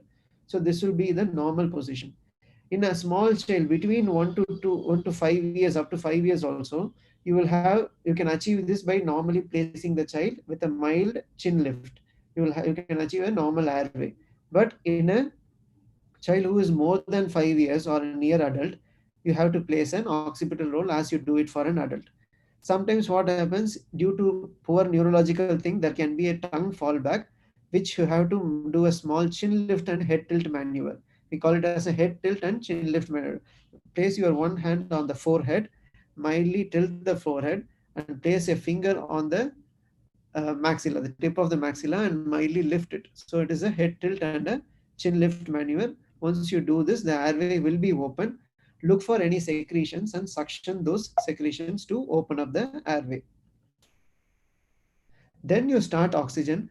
Preferably in the ER, you would prefer to start oxygen using a high flow device. What is a high flow device? All this will be explained in the next module. But what you have to remember is non-rebreathing mask is the preferred mode of starting oxygen in the emergency room for resuscitation. So use a non-rebreathing mask because it delivers the highest FiO2 concentration with a flow rate of 10 to 15 liters per minute. All you have to ensure is you are giving adequate flow so that this is the reservoir bag, it remains at least half filled, half to 2/3 filled, and make a tight seal. In a very small infant like a neonate or an infant less than 3 months, a similar high FiO2 can be delivered using an oxygen hood. So in these situations, you use an oxygen hood for delivering the oxygen. In otherwise normal children who don't have a significant increase in work of breathing, they are normal, stable, but you find the saturation to be 93, 94 or anything between 92 to 94, you can start low flow oxygen using simple nasal prongs. between 0.5 to 1 liter per minute. If it is an elderly child, you can use a simple face mask. So oxygen should be commenced to avoid hypoxemia, and it should be treated. You don't want to target a saturation of 100%. Your target saturation should be somewhere between 94 to 98%. So don't, if it is 100%, you can come down on the oxygen requirement. So next is, if the child is not breathing, sometimes the child can come with gasping respirations. So it is an emergency. If the child is not breathing, child is having a gasping respiration, position the airway, immediately do a bag and mask ventilation. So this is a very important skill to manage pediatric airway and breathing, and all the house surgeons should get trained on bag and mask ventilation of children, like how to choose an appropriate mask, from that to how to ensure that there is adequate oxygenation and ventilation. So first is choose an appropriate mask. The mask can be either a round mask or a simple face mask. Like the round mask, the important thing is it should cover from the nasal bridge, and it should encircle up to the chin of the face, and it should cover the mouth completely. So you have to choose a mask of an appropriate size. After choosing the mask and attaching it to the ambu bag, ensure that the ambu bag also has a reservoir fitted. And what you have to do is you have to use a CE technique, CE clamp. The C clamp is used to press the mask firmly on the face, and the E clamp is used to elevate your jaw, so that it prevents the tongue from fall back, and it positions your airway. So this is called as a CE clamp. So after doing a CE clamp, you do a bag and mask ventilation. So the other hand ventilates this child. For bag mask ventilation, after putting the child in a sleeping position, use E and C clamp technique to lift the jaw against the mask to the face. If possible, the mouth should be kept open inside the mask, either by opening the mouth or by using the oropharyngeal airway.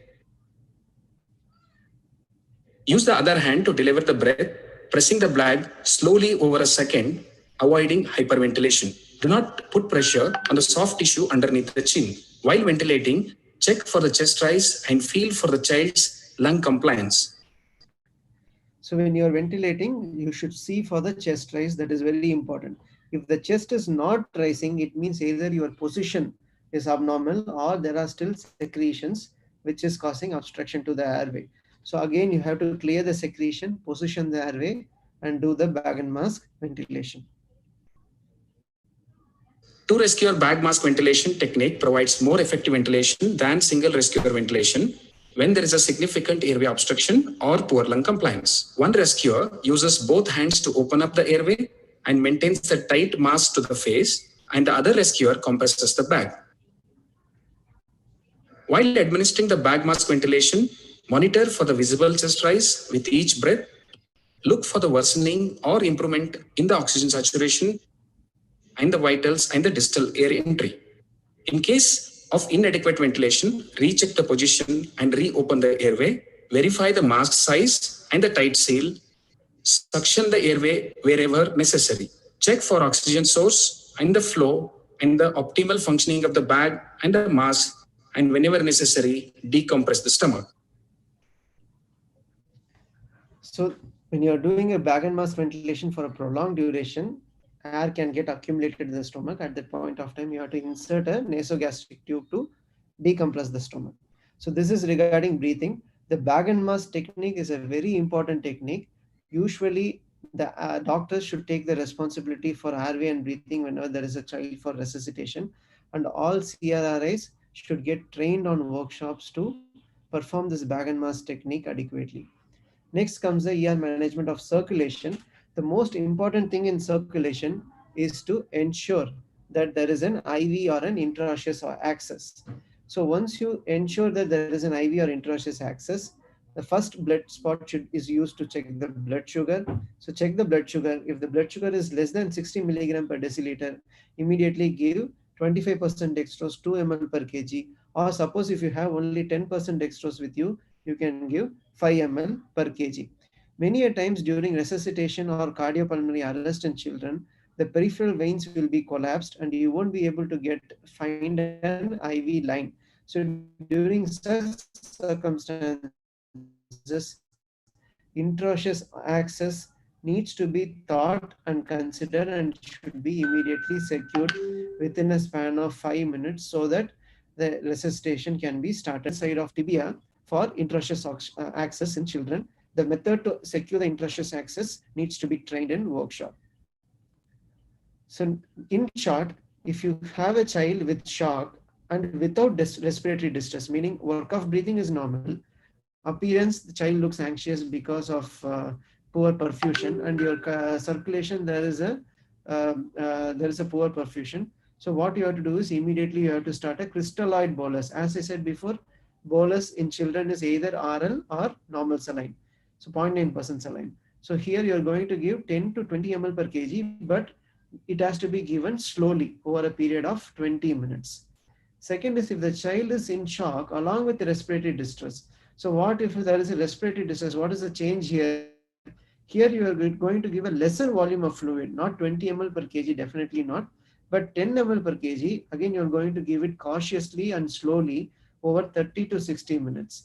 And then you are also going to consider early vasoactive support like dopamine or adrenaline when you, as per the advice of your pediatrician. And also for respiratory support, you are going to start either some sort of respiratory support like CPAP or HFNC, whatever is available in your setup. Suppose if the child is in hypotensive shock, so here the volume of bolus can be more, and the volume of bolus which you are going to give can be faster also because the child is in hypotensive shock. So here the volume is around 10 to 20 ml per kg, and using a 3-way stopcock, you can give the fluid over a period of around 15 minutes to 20 minutes. Like the faster you administer the bolus, the better you resuscitate the intravascular volume of the child. And along with this, you have to also add a respiratory support. Suppose if the child lands up with a cardiac arrest, for example, the child is not breathing, you check the pulse, there is no pulse, then immediately you have to start these children on CPR, like chest compression. So chest compression first comes and then airway and breathing. So how to do chest compressions in children? In children, always the chest compression should be done on the lower half of the sternum, that is below the line joining the two nipples.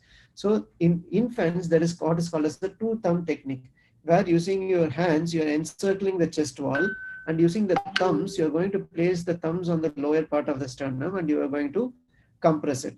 The rate of compression should be 100 per minute, and the cycle should be, when you are a lone rescuer, like you are the only person, it is 30:2.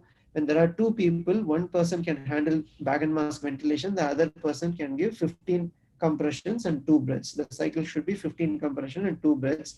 And the CPR quality should be a high quality CPR. So if it is a small children or infant, use the thumb technique.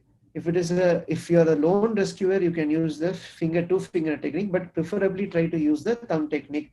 If there is a child who is more than 1 year, try to use a normal CPR technique, or suppose if the sternum is so small, you can do CPR using your single arm, like what has been demonstrated in the figure. High quality CPR needs to be done, which means push hard. Hard means like that the chest compression should go at least 4 centimeters down in an infant, or 5 centimeters, or at least 1.5 inches. Next is push fast. What is fast? 100 per minute. The rate should be at least 100 per minute. Allow adequate recoiling, meaning don't, like the chest wall should recoil completely. Do not compress again before complete recoiling. Fourth is minimize interruptions. So do not like follow the cycle, like 15:2 means 15:2. Do not interrupt in between the cycles. And fifth is avoid hyperventilation. So when you're giving the bag and mask, ensure just for the chest rise. You do not do too much ventilation, so that will impede the venous return and cause ineffective CPR. So apart from these management of airway, breathing and circulation, the other immediate management that needs to be done is antibiotics. Like if you feel the child is in septic shock, you have to give antibiotics within the first hour of admission. Any broad spectrum antibiotics for the community like ampicillin or ceftriaxone, whatever is available, you have to start with broad spectrum antibiotics. Second is MISC, what people are talking about, In MISC, steroids are as important as inotropes. So suppose if you have a patient with MISC along with the refractory shock, consider early steroids. Third, once stabilized, restrict the IV fluid because most of these patients then can land up in fluid overload, and the maintenance IV fluid that you are going to give should be lesser than 100% as what is calculated using holiday CRRI. Fourth is after every intervention, again go back the cycle for reassessment. So do the PAT triangle again. You've done a PAT triangle, you have identified a problem, you have given the support for circulation, respiration, and for appearance. Then go back again, redo the PAT triangle. So in a COVID patient, whatever you are going to do, the center is PPE. I know by this time most of you would be aware about what is PPE. So continuously monitor the sickness level using PAT, assess for consciousness, respiration, and perfusion repeatedly, provide oxygen fluids, manage fever, periodically monitor the vitals, and take measures to prevent the transmission and spread of COVID to others. And most importantly, in pediatrics, is you have to ease the anxiety of the parents. So whenever you come, suppose children are landing up for further resuscitative measures, parents will be anxious. So one person should take care in a resource constrained setting. Ensure that you address the parental concerns when the child is settled and when you meet the parents, and document all your plan. Next is for safe transport. So what do you mean by safe transport? Usually in COVID, as Sir said in the first module, the rate at which we are going to expect very sick children, like what I demonstrated previously, all these resuscitation management and all, is going to be less. Most of them, they will be requiring home quarantine. Very few is what we expect they will require all these intervention. So suppose if you are receiving a child, but you don't have the facility, you want to transport to a higher center, that is when you have to ensure that the child does not deteriorate during the transport. Otherwise, whatever effort that you had done during that particular period can go waste. So you have to ensure a safe transport. First and most important thing is explaining the need for transport to the parents and getting a high risk consent. Next is you have to ensure every hospital if should have a transport kit. I will tell what will be the contents of a transport kit later. So every hospital should prepare a transport kit, and it should ensure that before transport they have portable oxygen cylinders which are full, so that the child can be on oxygen support until it reaches the preferred destination. And ambulance needs to be alerted. The timing at which the ambulance is expected to start needs to be mentioned early. One paramedic should accompany all children, and one doctor definitely is required if the child is intubated, along with the paramedic to accompany the children. So before transport, always try to stabilize airway, breathing, circulation, and disability. Secure the venous access and check that the venous access is secured. Many a times during transport, the venous access get displaced. When there is a ET tube, the ET tube might get displaced. So whatever the devices the child has been secured with, ensure that they are proper. The venous flush and see the venous access, whether it is working, and also suction the airway. If the child is on ET tube, do a suction before so that the ET tube doesn't get blocked during the transport. So ensure once you transfer the child to the stretcher, ensure that the child is strapped safely and the monitor is attached appropriately to the child, and then child alert the security in your hospital or whatever is the process to ensure that there is no obstacle during the path of transport.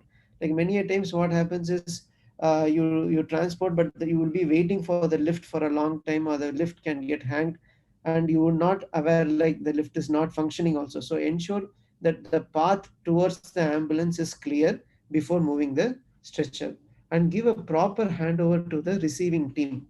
So the contents of the transport kit would be devices. Like one is medical devices. Most important thing is airway devices like ET tubes, laryngeal mask airways, and laryngoscopes. Second is vascular devices. You should have at least venflons of 22 gauge, 24 gauge, and 26 gauge, at least 2 to 3 of each sizes in your transport kit. Next is light. Like your ambulance can be drugged, that can be light, so there should be a light source. You should have ICD intubation kit, like you should have ICD tubes, and you should have chest bags for ICD attachment. Syringes, gloves, and you should have a drug handbook. Like for example, if nurse alone is accompanying, the nurse can get the orders from the doctor over phone, but how to give and what rate to give, what is the dosage, everything for the nurse to know. There should be a nursing handbook in the transport kit. If there is a newborn, you should also ensure that there is a warming device, either an incubator or a warmer, available in the ambulance. Then ensure all the medications are there in the transport kit.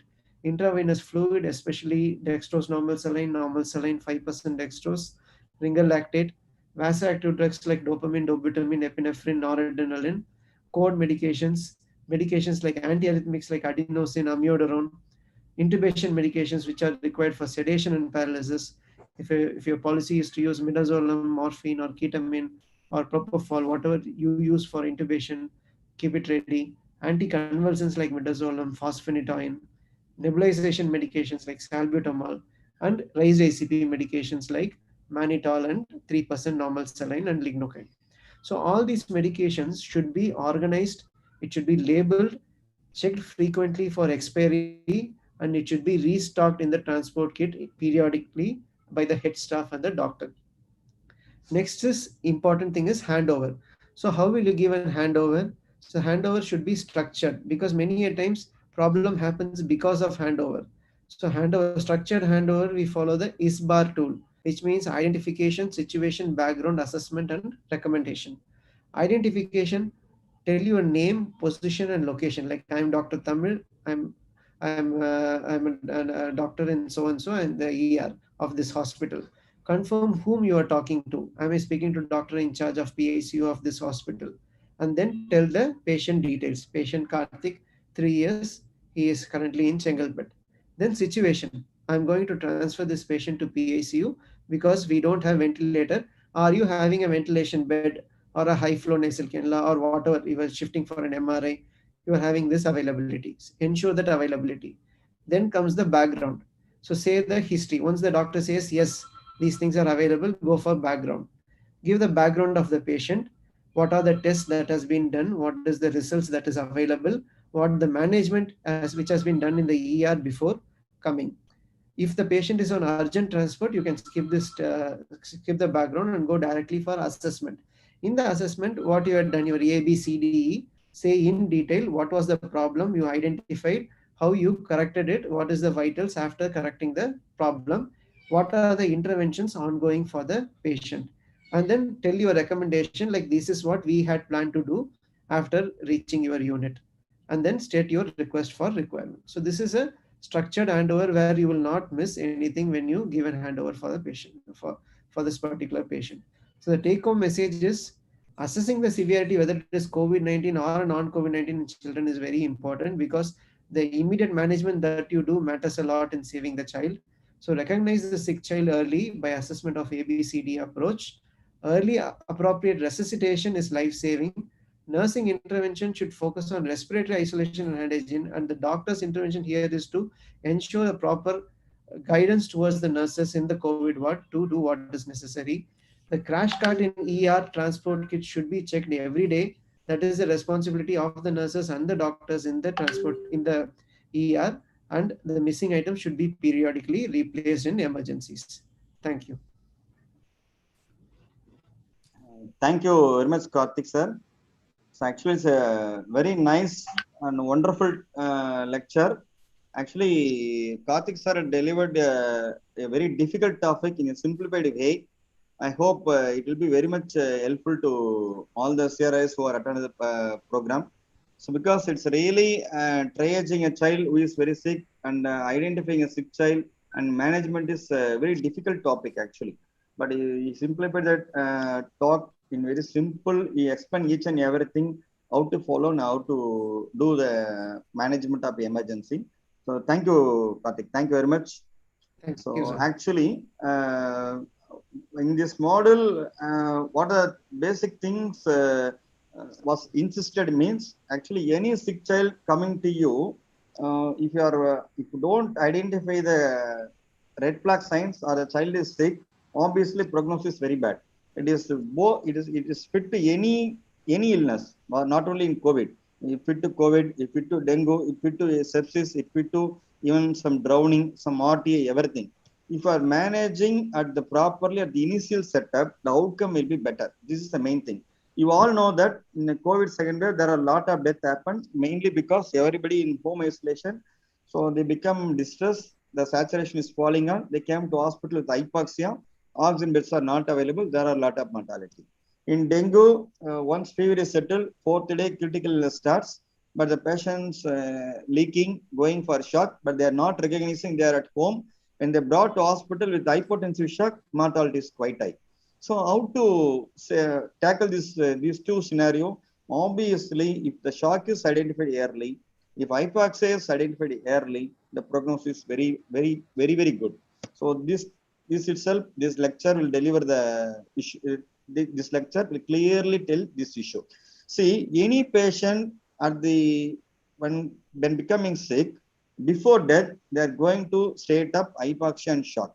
So it means that identifying hypoxia, identifying shock, and managing these two things will save so many lives. Actually, one thing is while in children, one thing I want to tell that while you are calculating the respiratory rate or heart rate, obviously the child will be cry. So it is in small children, it is better to keep the child in mother's lap and count the rate. This will help to identify you are counting the rate or heart rate or respiratory is exactly. This will help much. So when any child coming with you, if coming to hypoxia, you have two things you are focusing. And the child is normal or not. If this respiratory rate alone is increased, it's a mild hypoxia. There is work of breathing is increased, it is severe hypoxia. That's the thing. Coming to circulation, that already sir had told that capillary refill time. If the CRT is prolonged, this is shock. You are looking at the periphery. Periphery is cool, is in shock. Periphery is pale, child is in shock. And one more important thing, in undergraduate teaching, everybody, while teaching about the pulse, you all know that rate, rhythm, volume, condition of the vessel wall, whether felt in all peripheral vessels. You all know that mnemonic and you all know very well, but nobody taught about the peripheral pulses feeling. But peripheral pulses, feeling of peripheral pulses very important. That only will tell the volume of the pulse and you can identify the shock early. So peripheral pulses mainly you have to feel the dorsalis pedis and posterior tibial. You all know that how to feel. If it is posterior tibial and dorsalis pedis are weak, the child is in shock. If you identify shock early, the management will be good because when you identify the shock at normotensive shock, the outcome is good. But if you identify the shock at hypotension, the mortality is quite high. So any patient coming to you with very bad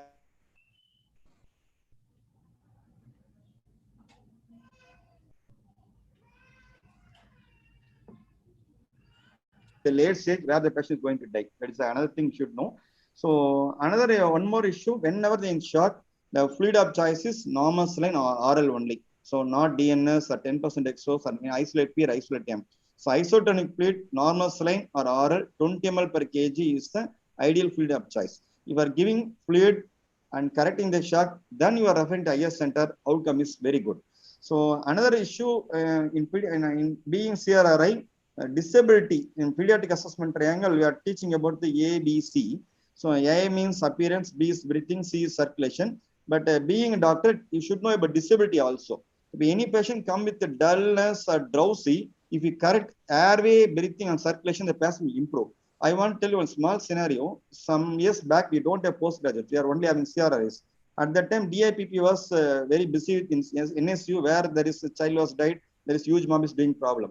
Another sick child with drowsy in shock coming to the pediatric ICU. The CRRI is contacting the DIPP is telling that such child was drowsy. There is crackles in the lungs. There is shock. So he's giving instruction. So we are putting Jackson-Rich circuit for airway and breathing. He is giving 10 ml per kg fluid. So and there is pulmonary edema. BP is normal and there is capillary refill time is prolonged. He is able to identify the shock. He is giving 10 ml per kg fluid. He was started and dopamine inotrope for the patient. So everybody thinking that in the patient is going to die, but with the management of Jackson-Rich with oxygen and dopamine with the 10 ml per kg fluid.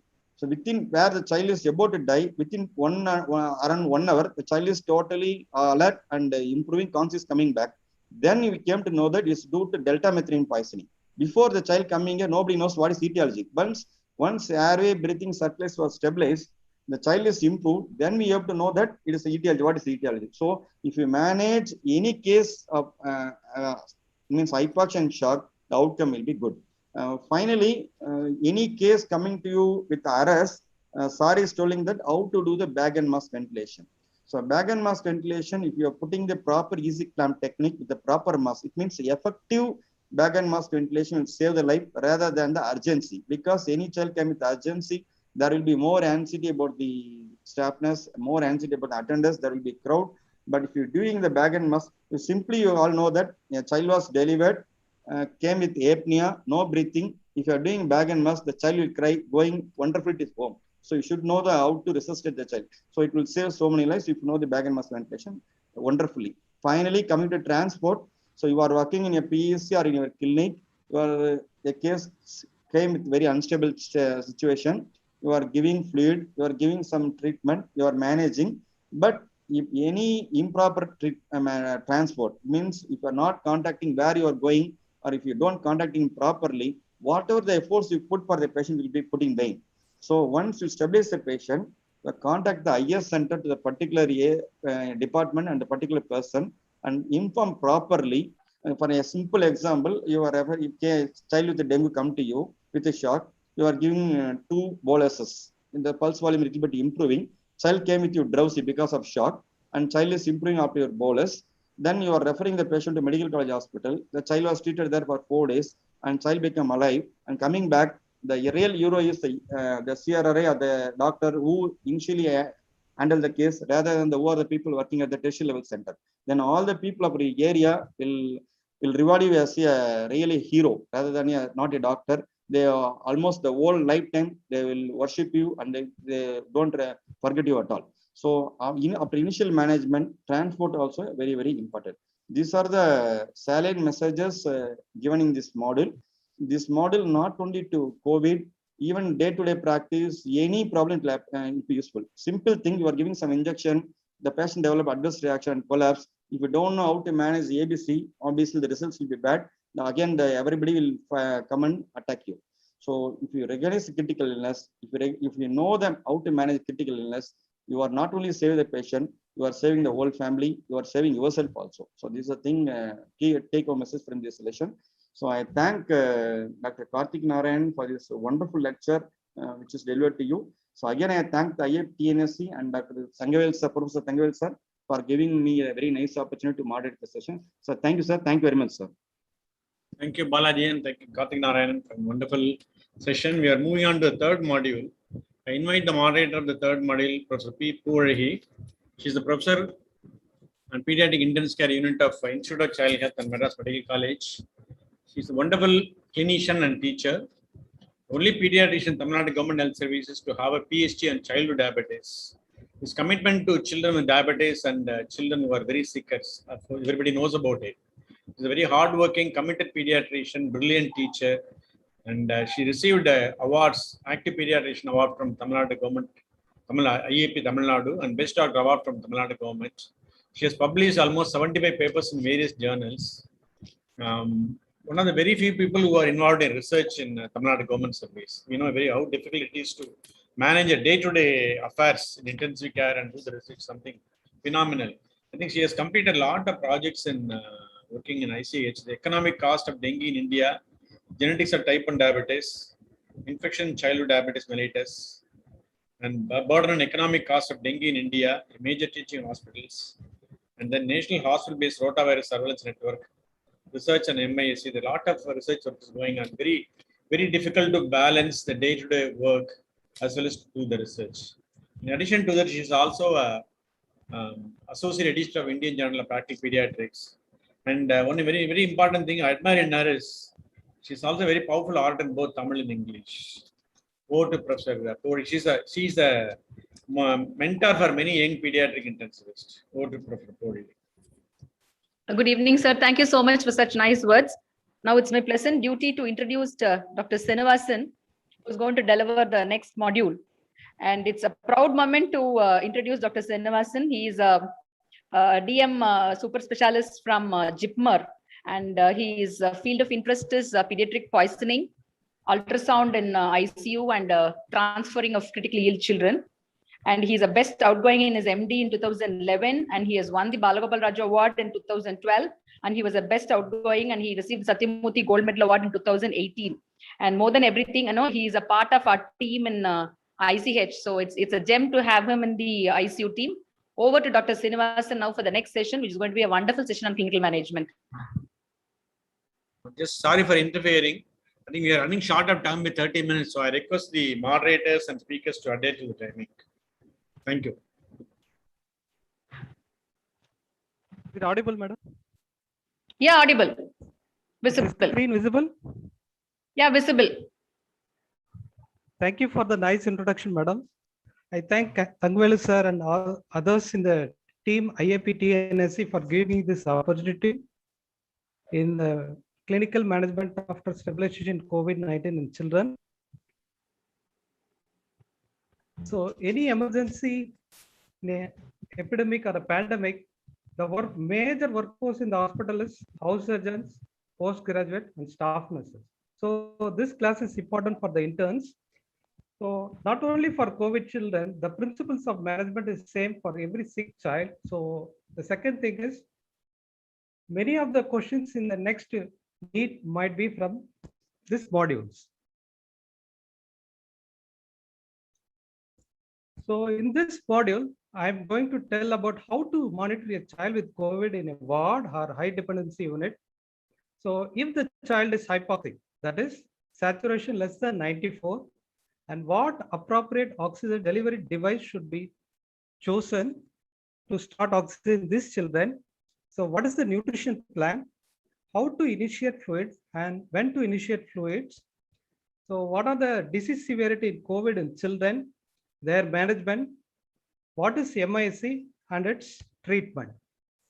And some common medications used in COVID-19 in children and MISC. So assessing the vital signs, just like A, B, C, D, E, here we say it is A, B, C, D, and T.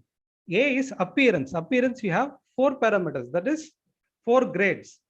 A, V, P, and U. A is alert, whether the child is looking around, and B is verbal. Suppose child is closing the eyes. When you tell the name of the child opens the eyes and looks at you. It is voice responsive. The third one is pain. If the child is not voice responsive, you give small pain stimulants over the chest or the supraorbital ridge, and the child opens the eyes and sees you, it is pain responsive. And the child is not at all opening the eyes in spite of pain response, it is unresponsive. The second thing is breathing. Look for the respiratory rate. When you count the rate, count it for 1 complete minute, and saturation. C is circulation, which includes color. Look at the color at the palms and soles, whether it is pale, pink, or cyanosed.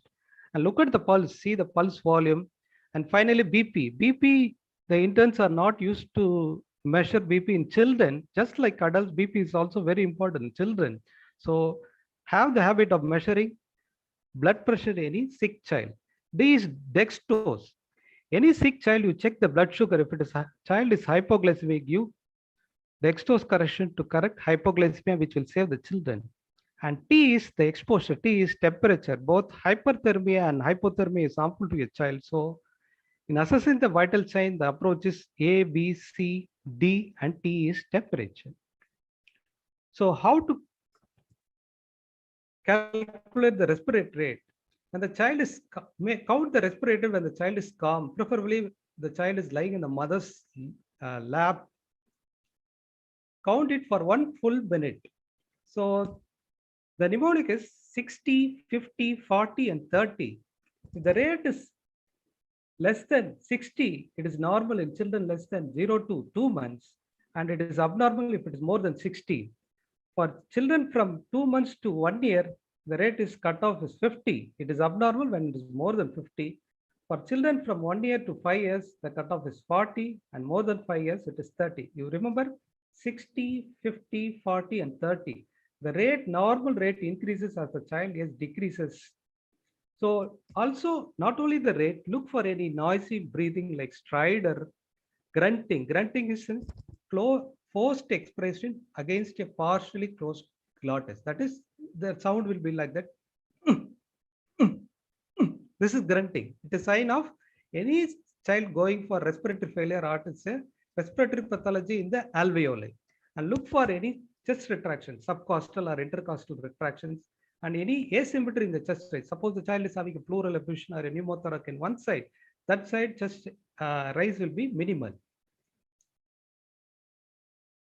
And how will you use the pulse oximeter? Just like adults, in small children and older children, you can use the fingers and toes to monitor SpO2. In young infants and newborns, you can use the pinna, or if the probe is large and the child is small, you can use the wrist or the entire foot in newborns. So make sure when you see the pulse oximeter, three things should be noted. One is, what is the pulse rate? Second thing is, what is the saturation? The saturation and pulse rate is not relevant provided the waveform is good. So you measure the pulse rate and saturation only if the waveform is good, as seen in the figure. So as I told earlier, BP is an important vital sign in children just like adults. So hypotension is a late sign in critically ill child. So they develop first compensated shock, and it progresses over minutes to hours to become hypotensive shock. After the child develops hypotension, the child may die within minutes to hours. So hypotension is a late sign. So act earlier before the child develops hypotension. When you want to measure the BP in a child, use appropriate size cup. For example, the cup size should cover almost 2/3 of the arm length, and the width of the cup should be more than 40% of the circumference of the arm. So the cutoff for hypotension, hypotension is less than 5th centile of BP for given age, sex, and length. So for newborn, that hypotension cutoff is less than 60 mm Hg. For infants, it is less than 70. For 1 to 10 years, there is a formula. The formula is 70 plus 2 into age. Suppose the age of the child is 5 years, age into 2 is 5 into 2 is 10. 10 plus 70 is 80. The cutoff for hypotension in a 5-year child is 80 mm Hg. Less than 80 is hypotension, more than 80 is normotension. For more than 10 years, suppose the child is 12 years or 15 years, hypotension cutoff is 90 mm Hg. How to measure temperature? So preferably in a COVID situation, you use infrared thermometer. The distance between, you can use the chest or the forehead to measure the temperature. The distance between the body and the thermometer should be around 3 to 5 centimeters. That is 2 inches is like this. So 1 inch is the 1 distal phalanx, 2 inches, 2 distal phalanx. So it should be between 1 to 2 inches from the surface of the body. So if you use a digital thermometer, a mercury thermometer, the preferred site is axilla.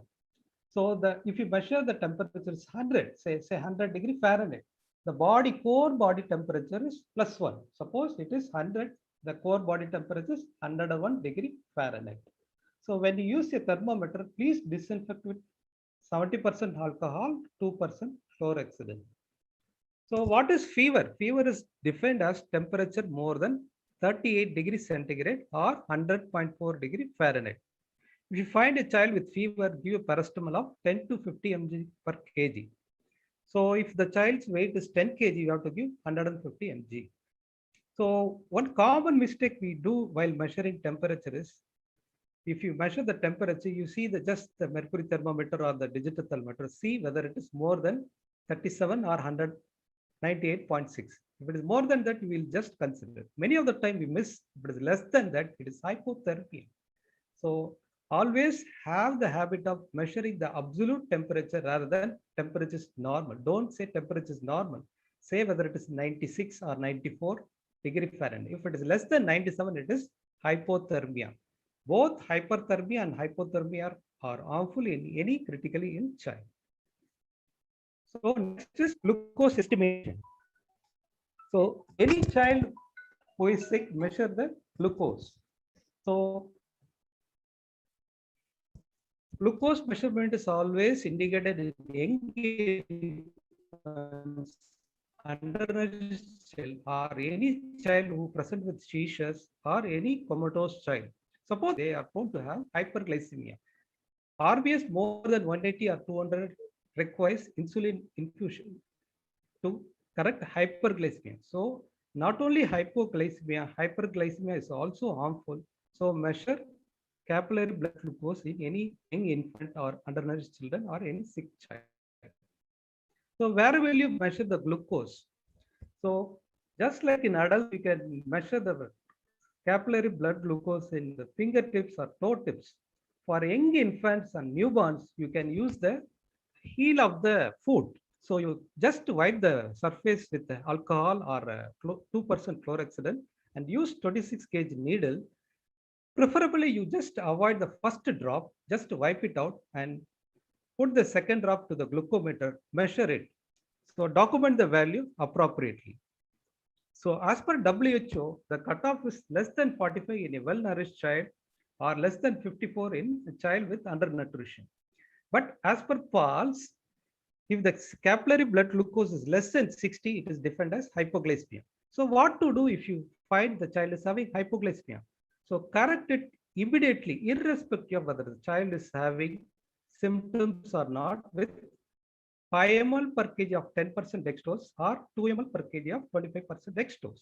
So after giving glucose correction, recheck the blood sugar after 10 to 15 minutes. Suppose the child is not having feeds. If the child is conscious, allow the child to take oral feeds. If the child is unable to take oral feeds, make the child feed with nasogastric feeding. If the child is unable to take even NG feeds because of abdomen distension or because of shock, we can give IV fluid containing dextrose, that is 5%. Suppose the child is already on IV fluids, make sure that dextrose concentration is increased or you start GAR. And nutrition care. Any sick child, the preferred route is oral route. If the child is able to take orally, give them idli, dosa, or sambar rice, whatever is the child can take. If the child is unable to take the feed, start nasogastric feeding. Suppose the child is having poor NG tolerance or profuse vomiting, you can start IV fluids with 5% dextrose. So this is Holiday's CRRI formula for starting maintenance fluid in children. There are two formulae. The first one is for 24-hour maintenance. The second one is how much ml you should give per hour.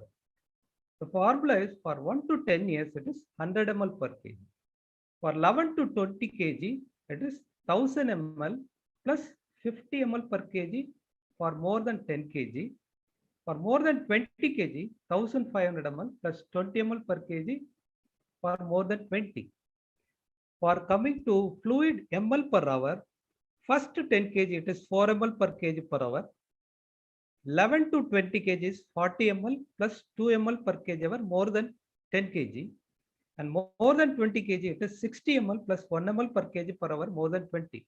For example, I will give some examples so that you can understand it easily.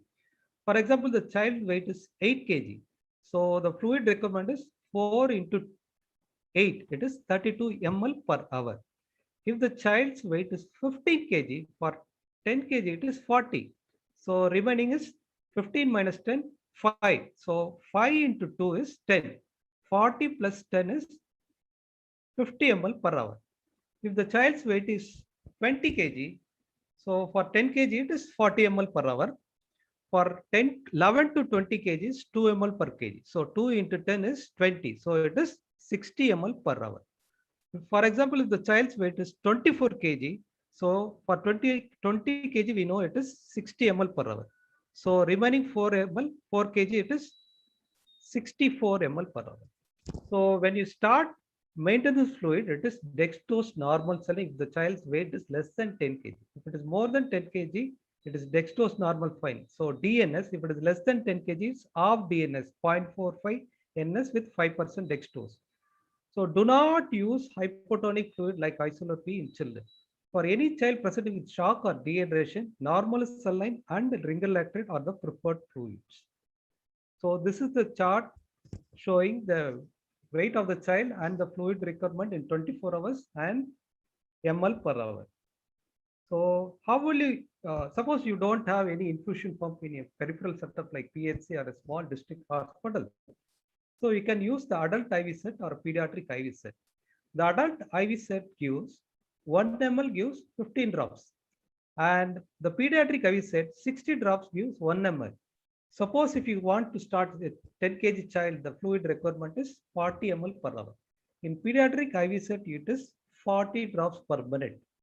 In adult set, one large drop is equal to 4 small drops. So it is divided by 4. So 40 ml per hour, child should receive 40 drops per minute in a pediatric set and 15 drops per minute in an adult IV set.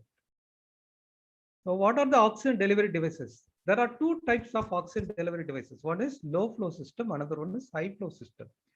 The two commonly used low flow systems are nasal prongs and simple face mask. The two commonly used high flow system are non-rebreathing mask, that is NRM mask and is HFNC. So coming to nasal prongs, it is available in different size, neonatal, infant, adult and children.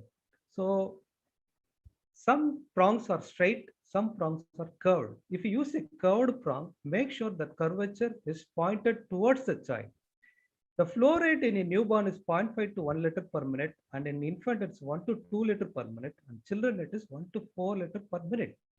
Do not give oxygen more than 4 liter per minute in children, because if you give more than 4 liter, the oxygen is dry and it is less humidified, so it will cause discomfort to the child and the child may not tolerate it. Second thing, the O2 prongs will not give FiO2 more than 40%. Normal room air oxygen FiO2 is 21%. So if the child is having severe distress, do not use nasal prongs. If the child is having mild tachypnea and few intercostal and subcostal retraction, you can use nasal prongs. Second thing is simple face mask. It is transparent. Why it is transparent? Because the child vomitus or the child is having secretions, you can identify it and clean it. So it has two side walls so that when the child inspires, the room air comes in. So it has no reservoir. The flow rate is usually between 5 to 8 liters. Suppose if you are giving too low flow, that is less than 5 liters per minute, the child can rebreathe its own carbon dioxide, so it will cause carbon dioxide retention. The FiO2 range is between 40 to 60% when you use simple face mask. So what is NRM? NRM is non-rebreathing mask. So it has two valves on either side of the mask. So it is shown by the red arrow. So, and one more thing, it has a reservoir. The reservoir size is usually 1 liter to 1.5 liters.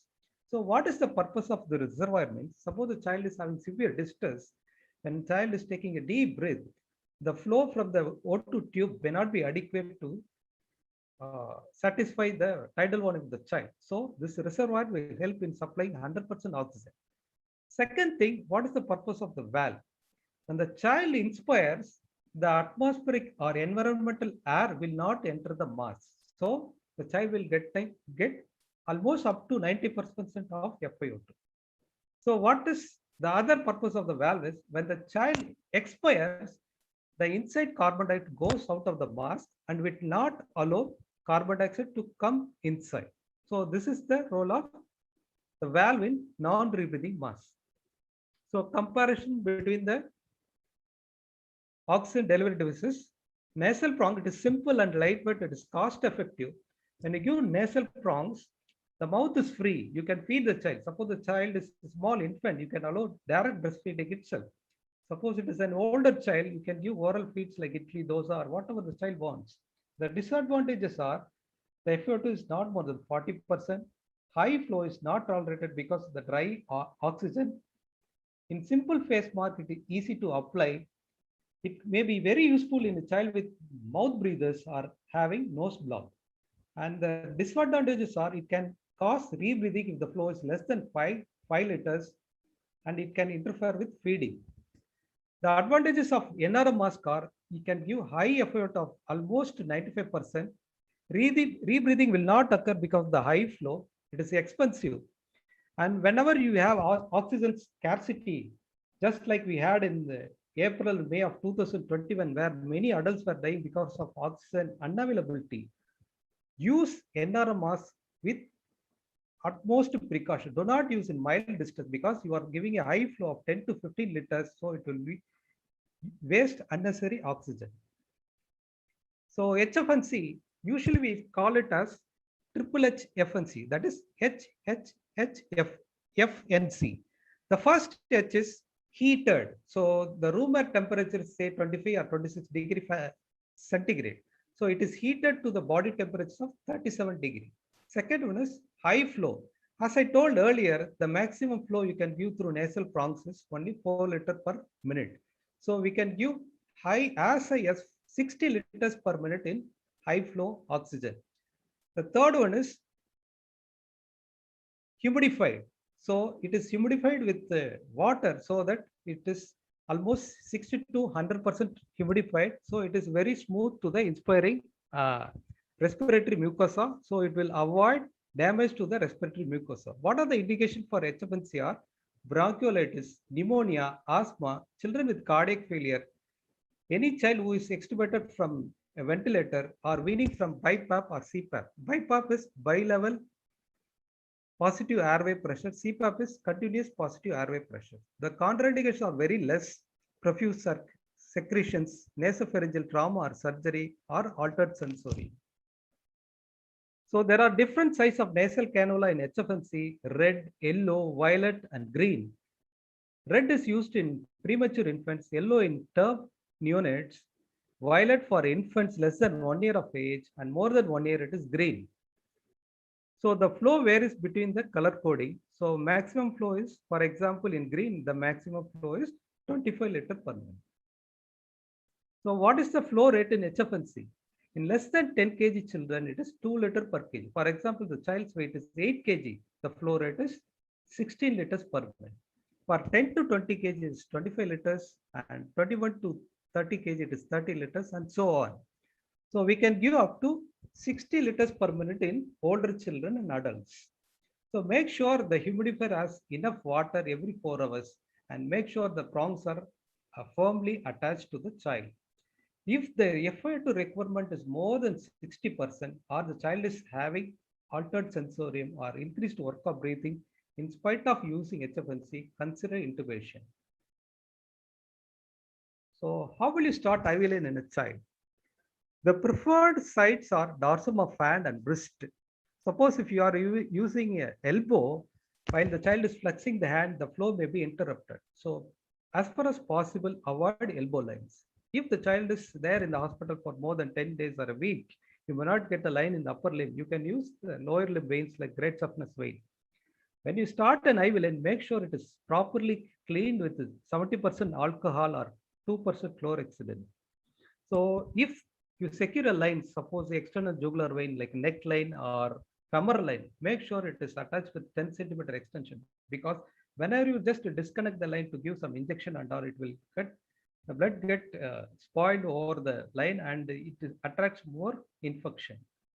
So the preferred Venflon in children are the sizes are the violet in premature infant. The size is 26 gauge, or in term neonates you can use the yellow line, that is 24 gauge.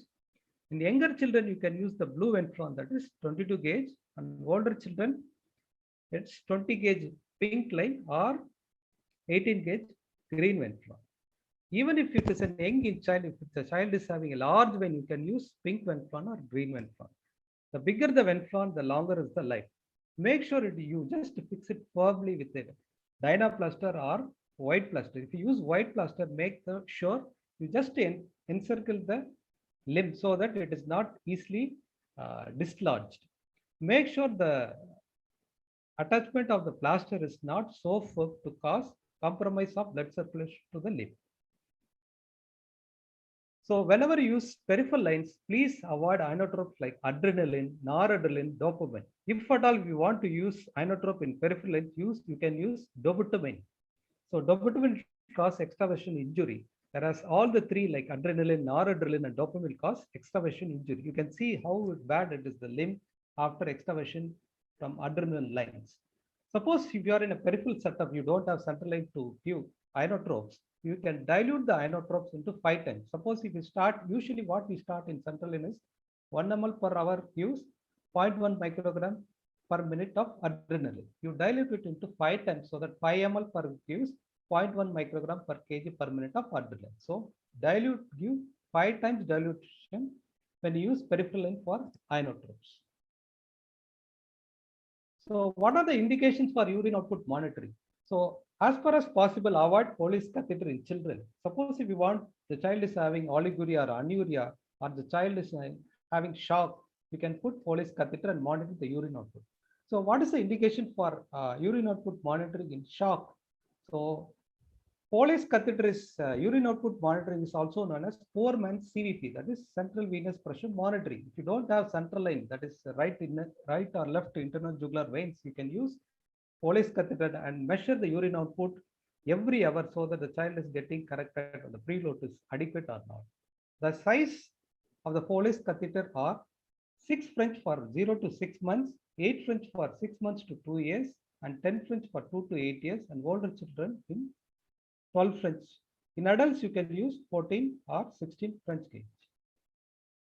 So coming to the classification of COVID, you can classify into mild, moderate, and severe. In mild disease, you can have symptoms like fever, sore throat, rhinorrhea.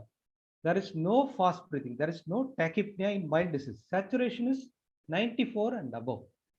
In moderate disease, they will have fast breathing. That is tachypnea. As per the age we told, no, 60, 50, 40, and 30. Second thing, they have hypoxia. Hypoxia is defined as saturation less than 94.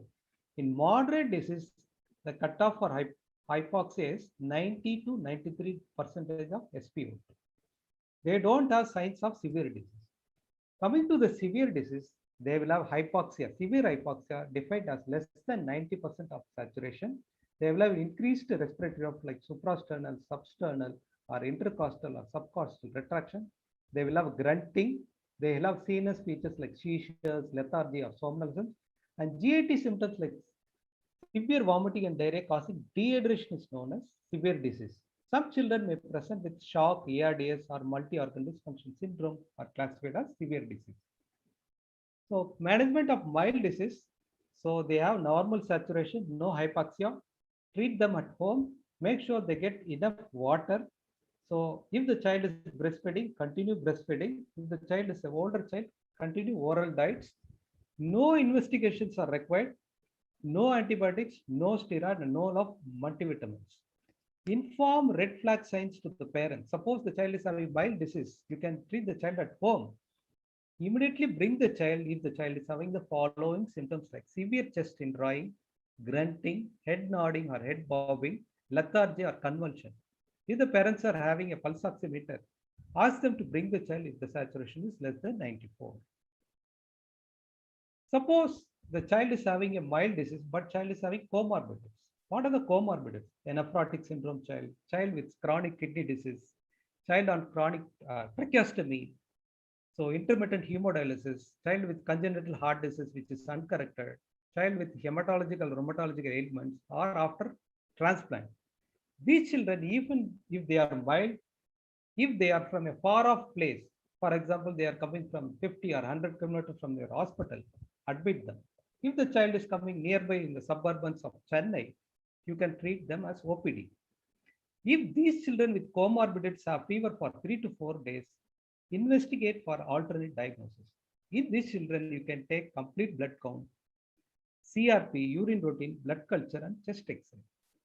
But in children with mild disease, no comorbidities, you need not require any investigation. So what will you do in a child with moderate disease? Admit the children in COVID wards. What is the investigation will do? Complete blood count, C-reactive protein, chest X-ray, and blood glucose. So the treatment includes hydrate the children, preferably oral fluids and oral diet. If the child is breastfed, allow continuous breastfeeding. If the child is not tolerating breastfeeding or oral feeding, you can start NG feed. If the child is unable to tolerate even NG feed, start IV fluid as explained earlier. For fever, you give paracetamol at the dose of 10 to 15 mg per kg per dose. Give oxygen. Less than 94% of saturation requires oxygen requirement. So you can target saturation 94 to 96. Do not target more than that. Steroid is not required in all children with moderate disease. They are required only if the disease is rapidly progressive, and also antibiotics are required only if you suspect superadded infection. Just like adults, remdesivir is not recommended in children. For severe disease, you admit the child in a high dependency unit or PICU. The investigation required include complete blood count, ESR, CRP, RFT, LFT, ferritin, D-dimer, chest X-ray, not CT. CT is not required in children. You can take initially chest X-ray. If you find any difficulty in examining the respiratory system of children, you can do CT. CT is not routinely indicated in children, and echo. Start oxygen as per you choose the correct oxygen delivery device and you target the saturation between 94 and 96. Start HFNC, CPAP, NIV, or if they are not tolerating any of these modalities, you can intubate the child and connect to ventilator. If the child is having severe ARDS, for example, your PF ratio is less than 150, we can keep the child in the prone position so that it will open up more alveoli and oxygenation is better. So antibiotics are only indicated if you suspect superadded infection. Steroids are required in severe disease.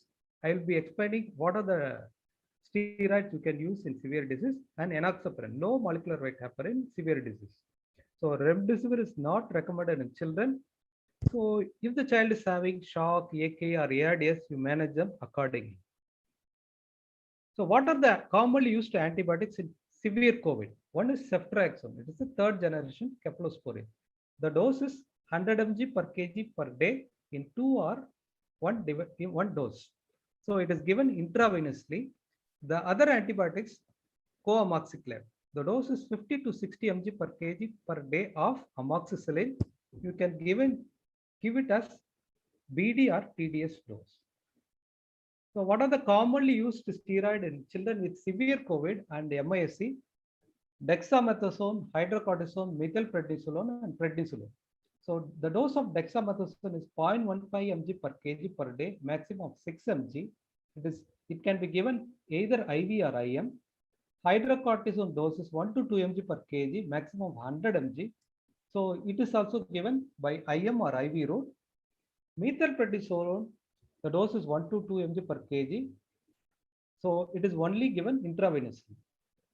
So if the child is stable or if the child is recovered from illness, from IV, you can change it to oral prednisolone. The dose is 1 to 2 mg per kg per day.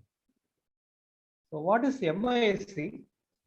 So multisystem inflammatory syndrome in children, it usually occurs 4 to 6 weeks after active COVID in children. Sometimes, most of the time, the infection is asymptomatic.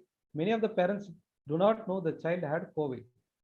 The WHO criteria is age less than 19 years and the fever should be there for more than 3 days and above. And the child should have any two of the following. One is rash, conjunctivitis. The conjunctivitis is non-purulent conjunctivitis, and mucocutaneous inflammation. Shock, either compensated or hypotensive shock, or cardiac involvement in the form of myocardial dysfunction, like you can see poor ejection fraction in echo, or evidence of pericardial effusion, pericarditis, or coronary abnormalities like dilated or aneurysm of the coronaries. Sometimes they have elevated troponin or brain natriuretic peptide. The fourth criteria is evidence of coagulopathy, that is elevated PT or APTT or elevated D-dimer. The fifth one is GI symptoms like diarrhea, vomiting, or abdomen pain. The child should have at least 2 of the 5 to have criteria for MISC. So these are the MIC rashes. It might be polymorphic, maculopapular, or petechial. So the conjunctivitis, non-purulent conjunctivitis, usually the limbus is spared. So what are the investigation you will do in MIC? You go for tier 1 investigation if you suspect MIC. It includes complete blood count, ESR, CRP, renal and liver function test, COVID RT-PCR. Most of the time COVID RT-PCR is negative, but in children up to 1/4 may have simultaneously positive COVID RT-PCR even in children with MISC.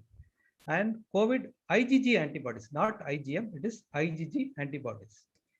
If the child is having a positive screen, that is CRP more than 5, ESR more than 40, or anyone like absolute lymphocyte count less than 1000, thrombocytopenia less than 1.5 lakhs, hyponatremia, neutrophilia, or hypoalemia, go for tier 2 investigation.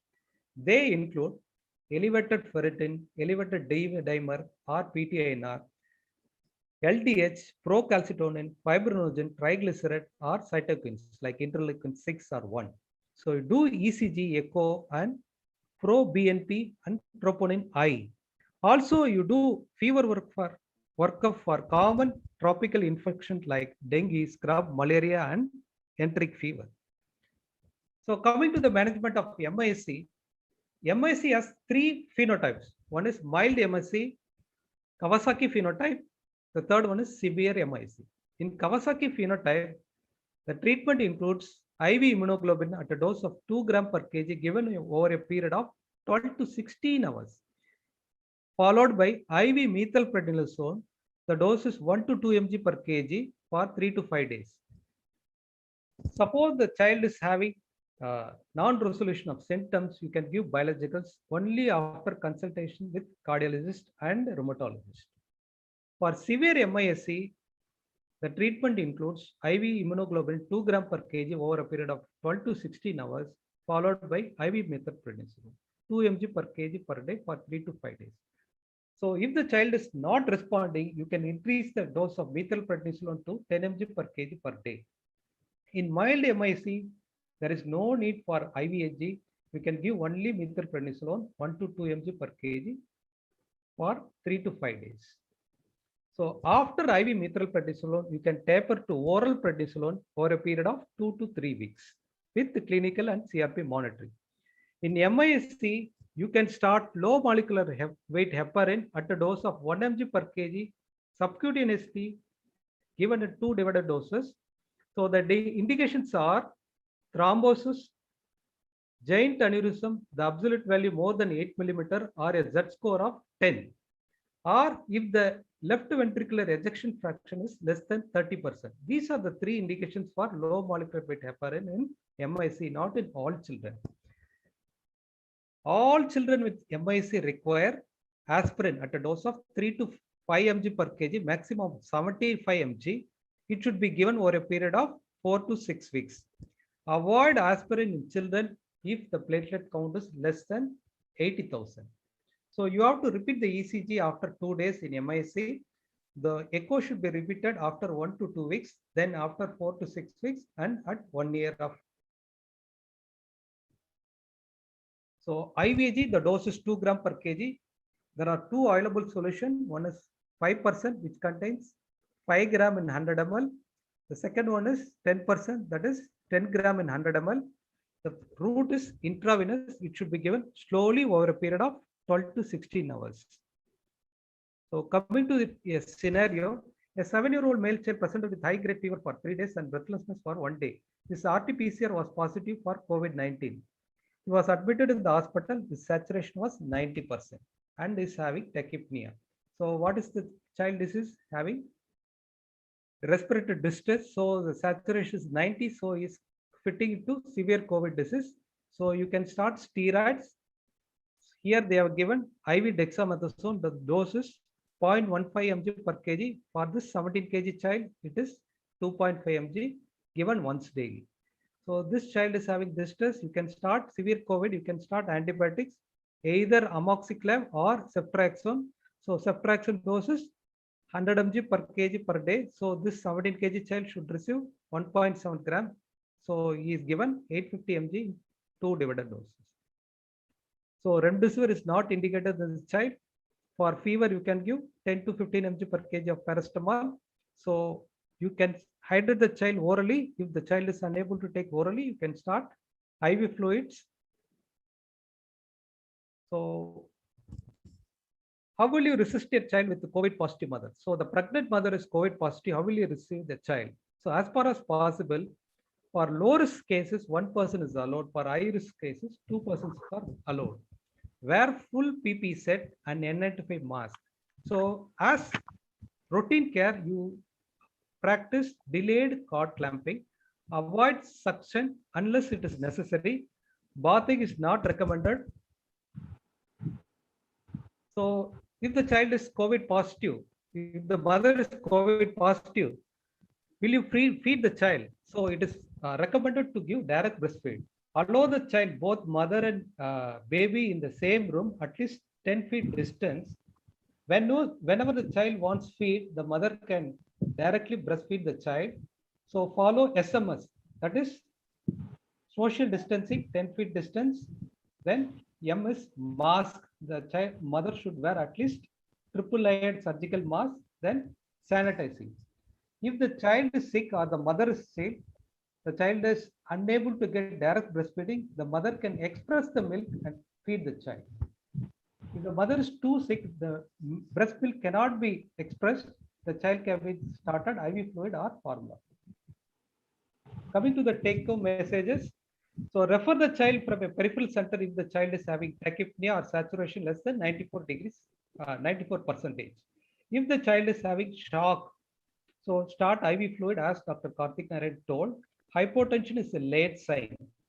Use appropriate oxygen delivery devices. Do not start NRM mask for a child with mild tachypnea, for it will waste oxygen. So periodic monitoring is necessary when the child is admitted in the ward, or even if the child is at home, monitor the vitals at least thrice a day. If the child is able to take feeds or child is on breastfeed, continue breastfeeding and oral foods. Thank you. Thank you, Dr. Srinivasan. It was a very nice session. So I think I don't have to reinforce whatever Dr. Srinivasan has said in the module. I only want to say that as CRRIs, please remember A, B, C, D in any sick child. You will never lose a child if you care for A, B, C, D. So please take care of the physiology rather than going and hunting on the etiology. That is one. And a word on the fluids. The maintenance fluid calculation was simple, but remember, all children may not require the complete maintenance fluid. Sometimes we may restrict the fluids. So remember to follow up with the I.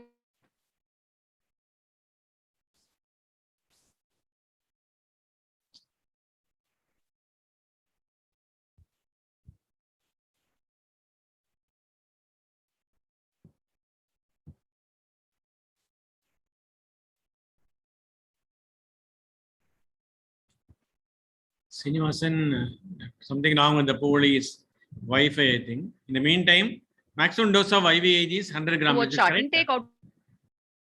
Okay, Pori, please go ahead.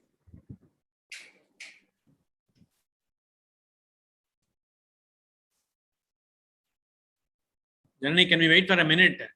Okay. You have to unmute Pori.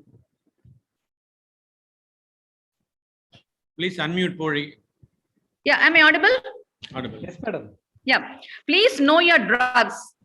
You must know what drug you're using, know the dose of the drug, in what dilution and in what duration. You don't have the right to use any drug if you do not know all the 4 components of using a drug. And lastly, drug-related side effects. Stay with the child if you're giving IVIG. Stay with the child if you're giving any drug for any reactions, be it antibiotic like ceftriaxone. Stay with the child whenever you start a new drug. And last, not the least, the consent for any procedure. So you're going to catheterize a child, draw blood samples, do anything. Please inform the parents about what you're going to do.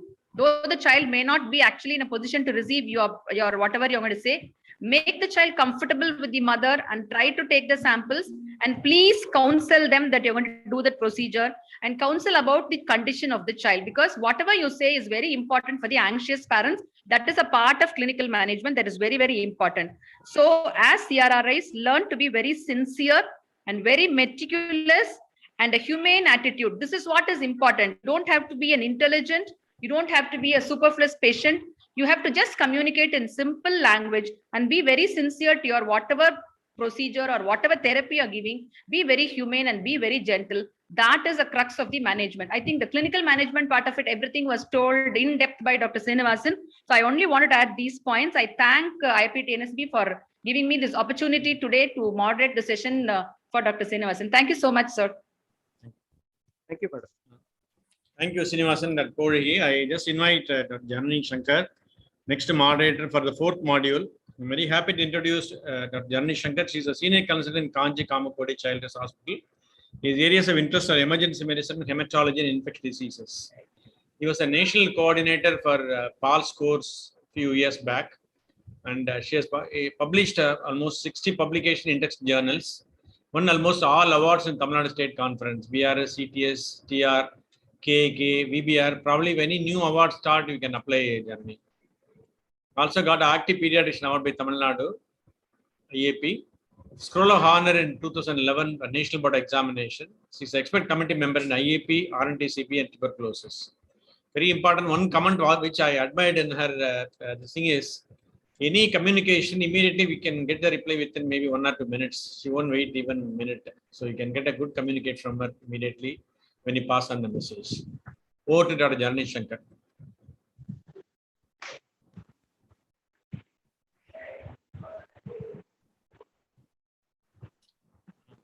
Please unmute and introduce the next speaker. Yeah. Thank you, sir. I'm very happy to see that the module, which was initiated by the IAP TNSC and given a full shape by Dr. Thangavelu with the team, is taken shape, and now this following the nurses, the CRRIs are benefiting. The fourth module for today is about prevention of COVID, what exactly we should do for prevention. That the talk will be done by Dr. Elarasi, the director of Institute of Child Health and Hospital for Children. And she's also a very great academician and a very good friend of mine. Over to Dr. Elarasi to discuss about the prevention of COVID, the ways and means, and then we can take it from that. Madam, are you there? So is Dr. Elarasi not to be seen, sir? Is she aware that she's doing it today? Must be.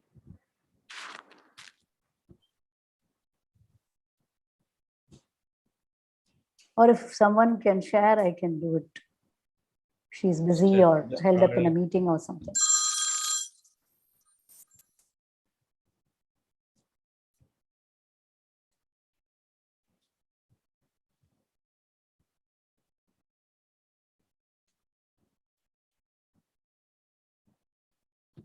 உங்களுக்கு wait பண்றோம். நீங்க உங்க session தானே இப்போ. உங்க session தான், CRRI செஷனுக்காக wait பண்றோம்.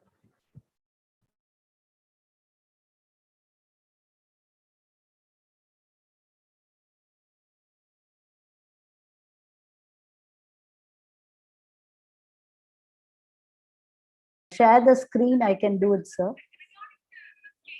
If madam is busy.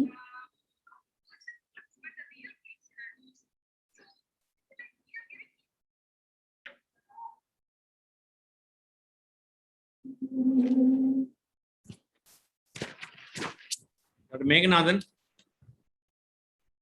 you have the latest version? Yeah, if someone can share, Yeah. I can do it. Yeah. Because I don't have the module 4. This is module 4, no, doctor? No, module 4.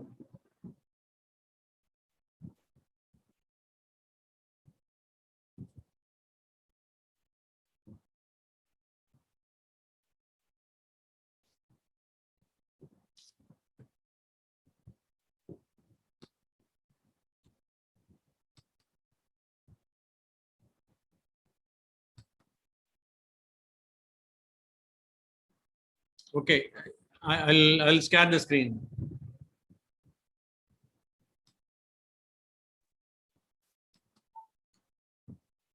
Thank you, Janani, for taking the responsibility. So I haven't done this module earlier. I'll try to do so.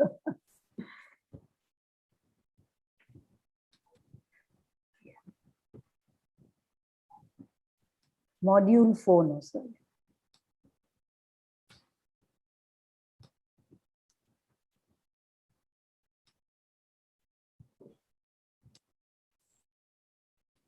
Yes.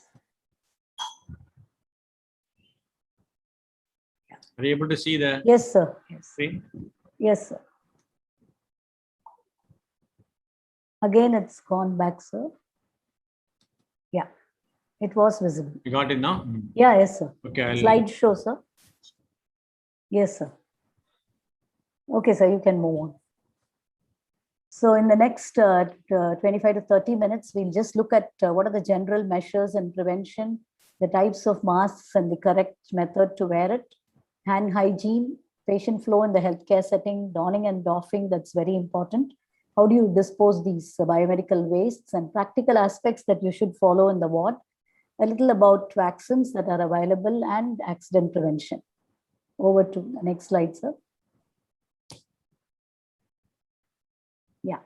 So modes of transmission, I think all of you are tech savvy and all of you are watching in the social media, the ways and means by which it was, a lot of, debates were there by the CDC, and finally they realized that it's mainly due to infected droplets. So that's the reason they said you should never do the handshake and stop doing this whenever you see someone, and use the hand rub and use cough etiquette and masking, because aerosol generation should be aborted. Next slide, sir. So the infection rate is, if you look at, we compare it with measles, swine flu and seasonal flu, it's somewhere 1.5 to 4.5. So this is, the R naught is very, very important. The basic reproduction number, the average number of secondary cases arising from a primary case in a susceptible population. This is what the CDC and the ICMR keeps calculating and looking at the infection prevalence rate in the particular state and particular city. So this is very, very important for you to understand what is the status of the infection on each day. Next slide, sir. So that's very important for you to understand the R naught. Next slide. So social distancing, the minimum of 2 meters or 6 feet is very, very important, because the droplets can travel a maximum of 6 feet. So you maintain at least that much of distance. So no hugging or no cuddling during this COVID times. Next slide, sir. Proper cough etiquette. These are all small posters which you can stick in your wards and your outpatient department, so that the patients can either use their, if they don't, of course, all of them wear a mask now. Even a small 2-year-old wears a mask. But if someone is caught and without a mask, at least ask them to use their hands for when they cough or sneeze. And the infected mask or the tissues have to directly go into a closed bin. And washing of hands is very, very important. All of you have, as CRRI, should know the hand washing technique, the steps that are involved in washing the hands. So at least for 20 seconds, you should wash your hands with soap and water. Next slide, sir. Cough etiquette, we've already discussed. Masks reduce airborne transmission. I think the masks are one thing that has been saving us, at least from severe illness. From compared to the first wave to the second wave, we really see the number of people who are wearing masks. And what I observe in the hospital is more number of patients are adhering to the masks. And I can see a number of them wearing 2 masks. And even children as young as 2 years have started wearing masks. So it is the particle size that is being transmitted is, if you can look at this mask to mask, the transmission is less. One without the mask and with mask, you can see the transmission. So it's very, very important to reduce the exposure by both, all of us should wear masks to reduce the exposure. Next slide, sir. So what about the N95 respirators? N95 is mainly meant for healthcare workers like doctors, nurses, and the ones who handle the infected waste, the biomedical waste disposal group. But many patients also wear N95, which is really not required. A simple cloth mask or a surgical mask is more than enough for someone who's not going to deal with patients. Even for doctors, there's a lot of debate. Unless you're going to deal with a patient who's intubated, where you're going to do suctioning, or where you're going to do aerosol generating procedure like nebulization, you don't really need to wear an N95. It's enough if you wear 2 surgical masks. But the thing is, you have to wear the mask properly and constantly. It has to cover your nose and the mouth. Next slide, sir. And the best way to reuse these masks is air dry.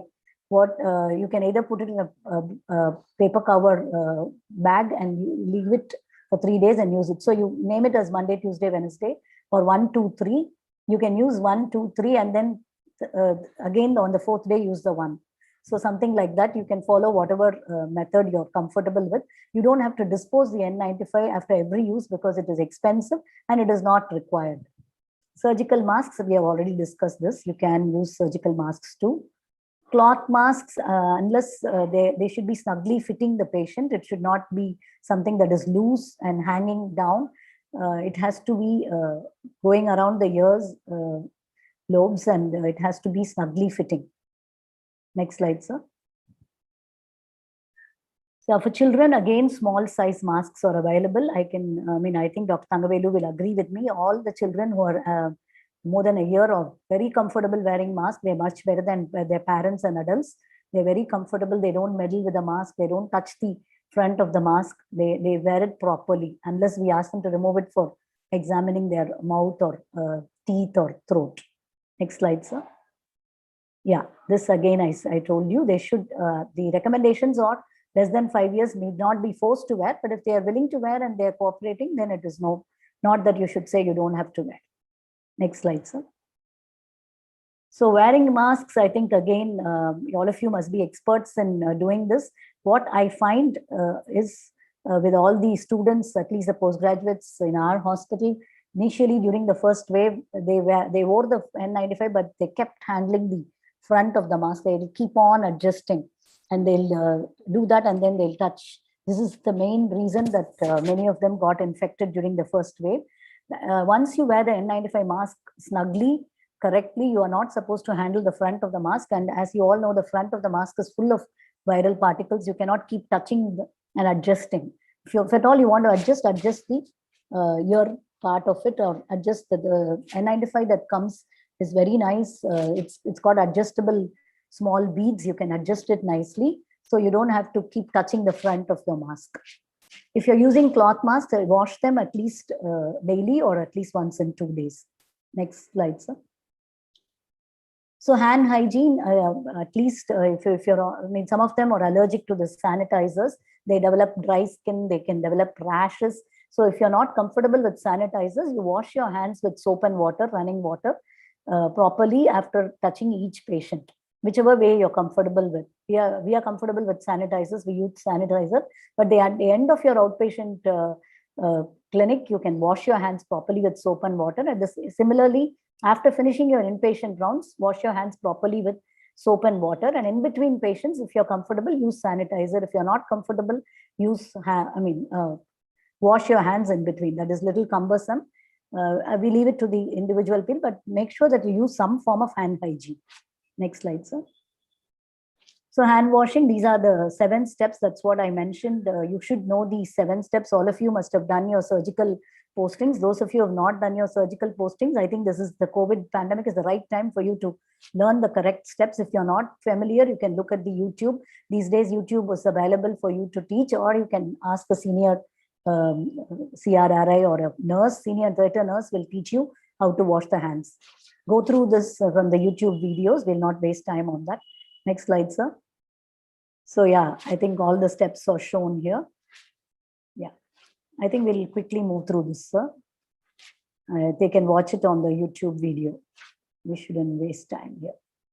Yeah, so you should use your elbow to open the tap. You should not use your hands after washing, okay? So that is what is shown. And it's better to have a tap with a handle, long handle like this. Otherwise, you'll end up using your hands. Inadvertently, you'll be forced to open the tap using your hand. So a long handle tap is ideal in your clinic setup or in your ward or whatever. This is how you should wash the hands.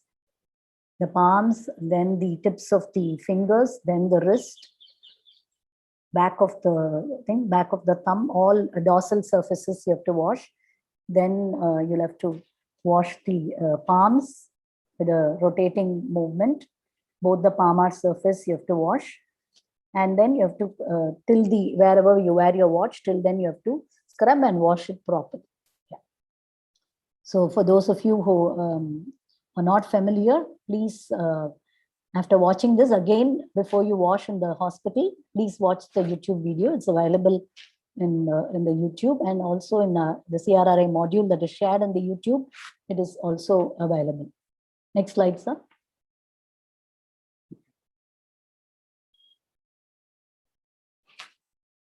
So ideally, any hospital during this COVID pandemic should have a screening desk or a fever surveillance clinic. So any patient who enters, they have to fill up a questionnaire, or the nurse in charge should ask some leading questions. Did you have contact with the COVID patient, or do you have fever? Of course, this applies to the first wave, but I think in the second wave, I think every patient that walks into the hospital should be considered as probable COVID or possible COVID. So ideal to have a separate screening area and a fever surveillance area. This is just to not to mix them up with the other non-COVID patients. Next slide, sir. Yeah, this is how the patient is made to sit at a distance of 6 meters, and the doctor who's here is wearing a complete PPE because he is in the fever triage. So any child with fever, until proved otherwise, is probable COVID-19. So here you can see the boy who's maybe about 3 or 4 years old is very comfortable wearing the mask. So you ask leading questions and you do a cursory examination. Avoid throat examination unless it's really necessary. Next slide, sir. So personal protective equipment, we should make sure the PPE is not really a must, because unless again PPE should be worn only when you're doing the RT-PCR testing for the patient, or you're going to do a aerosol generating procedure, or you're in the ICU setup where you're going to do a bag valve mask or an intubation or a suctioning, then I think you should wear PPE. But otherwise, if it's enough if you wear a proper mask, N95, and on top of that surgical mask. Gloves, again, it's left to you unless you're going to handle an infected patient or the secretions of the patient. Gloves is not required.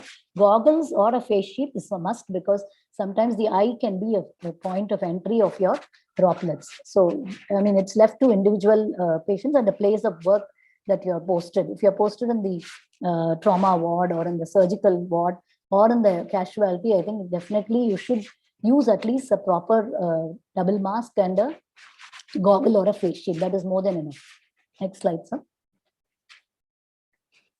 So donning and doffing of PPE, again, this is something very, very important. It is not, I mean, something like just wearing some gown and removing it. It's very, very carefully you have to wear the donning, and doffing is very important. We'll be showing a video on that subsequently. Before that, the biomedical waste management is again very, very important. What happens to all this infected waste that we are generating? Imagine the number of doctors in a government setup. Take, for example, Rajiv Gandhi Hospital. The number of doctors, number of nurses, the number of procedures that they do day in and day out. So many biomedical wastes will be there generated from each day from the hospital. So all that has to be disposed properly. Next slide, sir. The video has to play. So just watch this video carefully. This is from the Central Pollution Control Board. So how you dispose the waste is, this is very, very important for you to watch this. So you have 3 bins, 3 colored bins, the red one, the yellow, and the blue. So small documentary kind of thing will, is there a video to play, sir? Is there an audio, sir?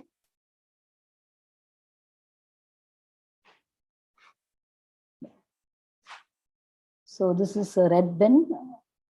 So you have to take all the, whatever wastes are from the red bin, you have to take it in a red cover. So similarly from the yellow to the yellow cover, so that they don't get mixed in the end. Each bin is, one is for soil waste, one is for proper other non-contaminated wastes. The other one is for your sharp disposals. Blue is for your sharp disposals. So I'm not able to hear, sir. It's okay, sir. I think we can skip. So next slide, sir. Yeah. Segregation of waste is again very, very important. So soiled waste, anything that is soaked with blood, urine, or fecal material, or a pus should go to an yellow bin. So they're all autoclaved and then disposed. So it's not just like that sent off, they're autoclaved and disposed. All your masks, again, masks have to be disposed to the other masks, and your PPEs, whatever you use, no, they're all disposables. You don't reuse it. You use it probably if you have 3 or 4 COVID-19 patients, you can use it for all of them. So all your surgical gowns and gloves, everything should go into the red bin. Syringes without needles, Foley's catheter, IV tubings, gloves, all this again goes into the red bin. So you can probably read up again. This again will be an exam question. So all your proper disposal of different kinds of wastes, you should be knowing. And most of them are autoclaved. The entire cover from whatever you segregate is autoclaved and then disposed. You can move on, sir. Yeah. So all sharp things, lumbar puncture needles, your bone marrow needle, your suture needles, everything goes into a puncture-proof container. Yeah. So again, the labeling has to be very clear so that all the even the biomedical whatever the IAs and the other workers also will be familiar. So you'll have to educate them and make sure that they wear gloves while removing all this, and the area has to be decontaminated, disinfected periodically. Because sometimes when you take it out, it gets spilt, and this is how they are disinfected periodically. Next slide, sir. I think it keeps repeating, sir. We'll skip that, sir. We can go to the next slide, sir.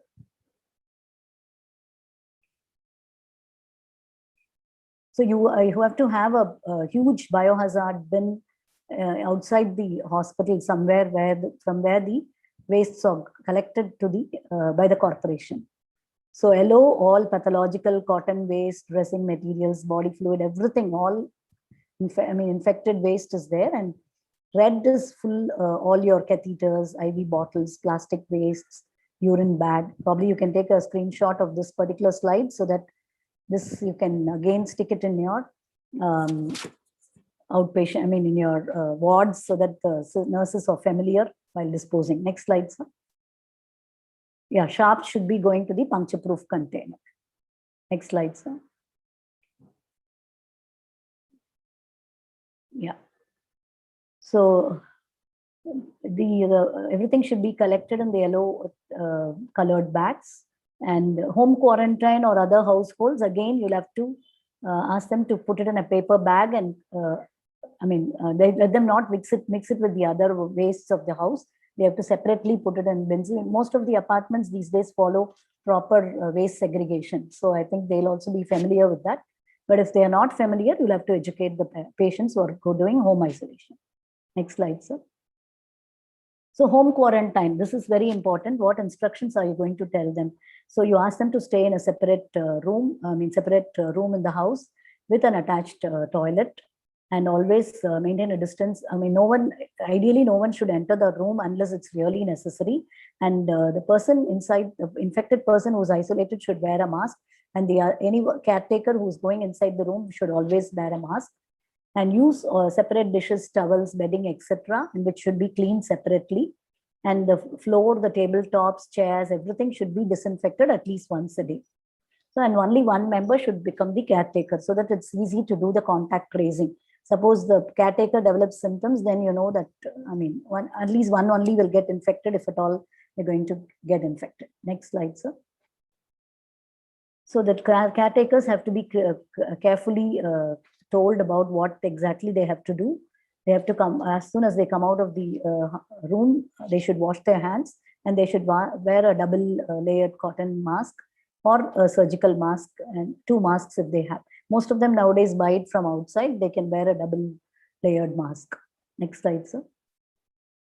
So COVID-19 test. This is again a question that many of your family members, because you're doing a CRRI, so all questions will come to you from your neighbors, your relatives, and all of them. So you just tell them that tests, 2 types of tests are available. One is the antigen test, and the other one is the RT-PCR. Antigen test, I think the government has made it commercially available. Kits are available in all the pharmacies. You can just do it at home by yourself. If the antigen test is positive, then you don't have to do RT-PCR. If the antigen test is negative and you're strongly suspecting, you should do an RT-PCR. RT-PCR, the yield is better if you do it from the nose and the pharynx. From the nose, nostril, you put the swab inside, and then the rotating movement, you just rotate inside one of the nostrils and use another swab and put it inside the throat and go to the pharynx and do a rotating movement and put both the swabs inside a sealed container and submit it to the lab. Next slide, sir. So coming to the ward management, what is the ideal bed spacing? At least the distance of 1 meter has to be maintained. And if the child is infected, you can ask one person to stay, either the mother or the father. And the COVID-19 patient, if they are isolated and someone is taking care of the patient, even if they are negative, they should not be allowed to roam around in the corridors. You have to make sure that they are inside, and everything has to be provided inside the room. You can ask the pharmacy to provide the medicines, the canteen to provide the food, everything inside the room. Next slide, sir. Yeah, nebulizations, actually, it's not, should be avoided. Spacer is more than sufficient. Only very severe V's where the tidal volume is less, you need to use a nebulizer. But again, I think most that you can do in a isolated room where you have a good air. You can use an exhaust fan or something and then do it. So inside the ward, avoid eating, and always N95 masks and PPE should be worn. Suppose it's a COVID ward where all COVID positive patients are there, then this is the way you should be dressed. And in case you develop any symptoms, please do not hide it from senior people. You please inform, even if you develop loss of smell or a headache or a body pain, anything you develop, you have to immediately stop coming to work and probably wait for 2 days. If the symptoms don't subside, get yourself tested. Next slide, sir.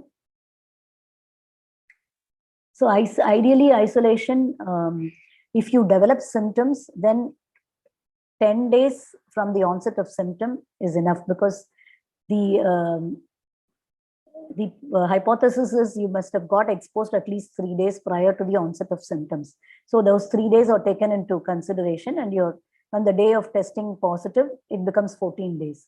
Suppose you're asymptomatic and you turn positive, then 14 days of quarantine is essential.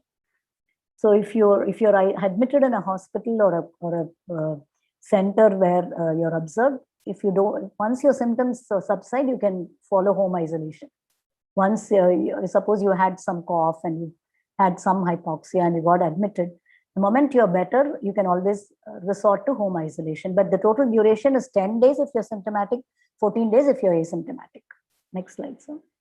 There is no need for repeat testing. Repeat testing is not recommended anymore, because your test may remain positive for a longer time, because even the PCR may pick up even the dead virus. And what about the vaccination drive? This is one thing that I wanted to tell you. As CRRIs, you should keep asking anyone adult whom you come into contact, anyone 18 years and above whom you come into contact. Daily you may be meeting so many people, your relatives, your friends, your neighbors, in the corridor, whoever walks in the hospital. Please ask them, have you got vaccinated? And at least make sure that at least one per day, at least 3 or 4 of patients, if you've made them vaccinated, get the vaccine. I think that is a great help that we are doing to the nation to come out of this pandemic. So it has to be, the motivation has to be at all levels. Next slide, sir. So all of us should keep motivating the people around us. And the vaccines that are available are Covishield, Covaxin, Sputnik. Moderna is not yet available. Covishield is the AstraZeneca one, which is 2 doses, 3 months apart. Now they say 84 days apart. Covaxin is 1 month apart. And Covaxin is safer. They feel it's safer for patients who have an underlying cardiac ailment or anyone in the reproductive age group. Covaxin is a better vaccine. But if it is not available, Covishield, which is available, has to be taken. Let them not postpone not taking any vaccine just because Covaxin is not available. And Johnson & Johnson single dose has been approved for emergency use in India, but I'm not sure whether it is being used anywhere. But I'm sure Sputnik, Covishield, and Covaxin are easily available. I think all of them, you know about them. The Covishield, the Sputnik, and the J&J aim at the spike protein. So they're viral vector vaccines. And the Moderna is an mRNA vaccine. It is still not available in India. It is available in the USA and UK. So this is what I said. The AstraZeneca is the Covishield, the Sputnik, and the Johnson & Johnson. So just know that the seroconversion is better with Covishield if it is taken a little later. So that is why they made it 84 days. Previously, it was 1 month. Now they've made it 84 days. Next slide, sir. So whichever vaccine is available, please ask them to take. Ask them not to wait for one particular vaccine. Pregnancy and vaccination, as you all know, the third wave, as early as April, May, we had a lot of deaths of pregnant women, antenatal mothers, and a lot of stillbirths were there. And the government has approved vaccination of the pregnant women. So anyone who's pregnant, ask them to take the vaccine, Covishield or Covaxin, whichever is available. If Covaxin is available, Covaxin is better than Covishield for pregnant women. Anyone who's delivered and breastfeeding the child, ask them to take either of the vaccine. The immunity will spread through the breast milk to the baby, and it is better they get vaccinated. Many of the mothers who are breastfeeding are still not vaccinated. They're contemplating. Please motivate them. Next slide, sir. So vaccination after natural infection, you can wait about 2 to 3 months after recovery. So if suppose you become positive and then you had symptoms, mild symptoms, or you were asymptomatic and you're due for your second dose, first dose you've taken, you can take the second dose a little later. So the second dose comes 84 days later or after the first dose only. So immediately after the first dose, if you get infected, you don't have to postpone. So you can discuss with your local vaccine provider and they will guide you. Yes. So there are a lot of myths about the vaccine. I think as CRRIs and as healthcare providers, we have to remove all the myths about the vaccination, and the only contraindication to vaccine is severe anaphylaxis to the components of the vaccine. Like any vaccine can produce any reaction to any, it's an idiosyncratic response. It is individualized. It is not standard for all patients. So that is why after administration of the vaccine, they observe you for some time. They tell you to hold on, and they observe you for some time, and then they allow you to go back to your places. So it's very important that you observe the patient for anaphylaxis. Next slide, sir. So ACVIP recommends, see, this is ACVIP guidelines. Routine immunization should be continued. Next slide, sir. This I think is not very important for you people. This, I don't know, is it relevant to this talk, sir? Because you're using oxygen freely, even the house's oxygen concentrators are used, and oxygen is used a lot. So you'll have to be a little careful about fire-related accidents because oxygen is freely used. Make sure that your fire extinguishers are in place and your oxygen inlet devices are not kept open. Your oxygen cylinders are closed at all times. If you're using oxygen concentrators, you have to learn how to handle it and handle it properly. Next slide, sir. So in case of emergency, what you do is shut off the oxygen leak valve. If there is a leak of oxygen, shut off the leak valve and switch off the main electrical switch, because once the oxygen leaks out, it can there can be an electrocution and there can be a fire accident. And activate code red. Yes. See, I'm in a meeting. Please call me a little later. Huh? So the messages at the end of this talk is every patient who comes to the hospital has to be screened at the entry point with some simple questions as to their history, symptoms, and contact history. Hand hygiene, I've already told you, practice the 7 steps of hand hygiene. Within the healthcare premises, always wear an N95. On top of that, a surgical mask. Be familiar with the donning and doffing procedure. Again, go to the YouTube, look at the donning and doffing. Doffing is more important than donning. So when you remove the PPE, you should be very careful about proper removal and proper disposal. And proper disposal of the biomedical wastes into the separate bins is important. And vaccines, any vaccine that is available is safe. please tell your people around you to take the vaccine as early as possible. Only then herd immunity will protect us from this pandemic, and we can at least come to the end of this pandemic by the end of this year. Social distancing, SMS is the keyword, that is the abbreviation that is being followed. Social distancing, mask, and sanitizing. These three has to be your mantra for the next 1 year or so. Thank you, sir. Thank you very much. Thank you, Janani. Sorry, sir, I have not prepared No, for this. not at all, not at all, no problem. Thank you very much. Thank you very much for that. I think you nicely conveyed with the help of videos. Yeah. Now we come to the end of this fourth module.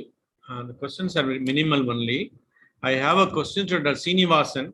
Maximum dose of paracetamol and maximum dose of IVIG.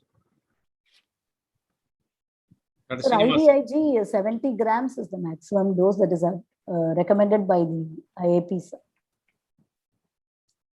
70 or 100 gram? 70, sir. 100 is recommended by the RCPCH, but IAP recommends 70. Ceiling dose of IVIG is 70 grams as per IAP, but 70. Government of India guidelines says it is 100 grams, sir. So that's what, sir, we have to individualize and decide. Then the Karthik Narayanan available. You can mention about a pediatric assessment triangle. Pediatric assessment triangle is a new one for CRRI. It's a very useful one. You can just explain. So pediatric assessment triangle, as I said before, has three components: the appearance, breathing, and circulation. In the appearance, we are evaluating primarily how the child's tone is and how the child gazes, and is there any abnormal activity. For example, the tone, whether the child is stiff or loose, how the child is having any, how the gaze is, whether the child is alert, like it is opening the eyes, fixing and following you, or child is having a fixed gaze towards a particular direction. All these things are abnormal. If the child is alert and looking and following, it is normal. And how the child's cry is, like if there is a young infant, the child doesn't develop speech till date, you should assess the quality of cry. Sometimes the cry can be coarse, sometimes like coarse cry means the voice can be changed, or sometimes the cry can be very muffled, or sometimes we call it as a shrill cry, like a high-pitched cry. So high-pitched cry or shrill cry or a very low output voice during cry is abnormal. A normal child has a good throat during when the child is crying, and it will not be so shrill. And if the child, and this cry should be consolable, like if the mother rocks the child, or when you cuddle the child, or when you distract the child with something else, the cry should be consolable. If the cry is not consolable, it is abnormal. And the abnormal postures that the child has, like for example, if there is any paroxysmal activity, there's something like a seizure, that is an abnormal appearance.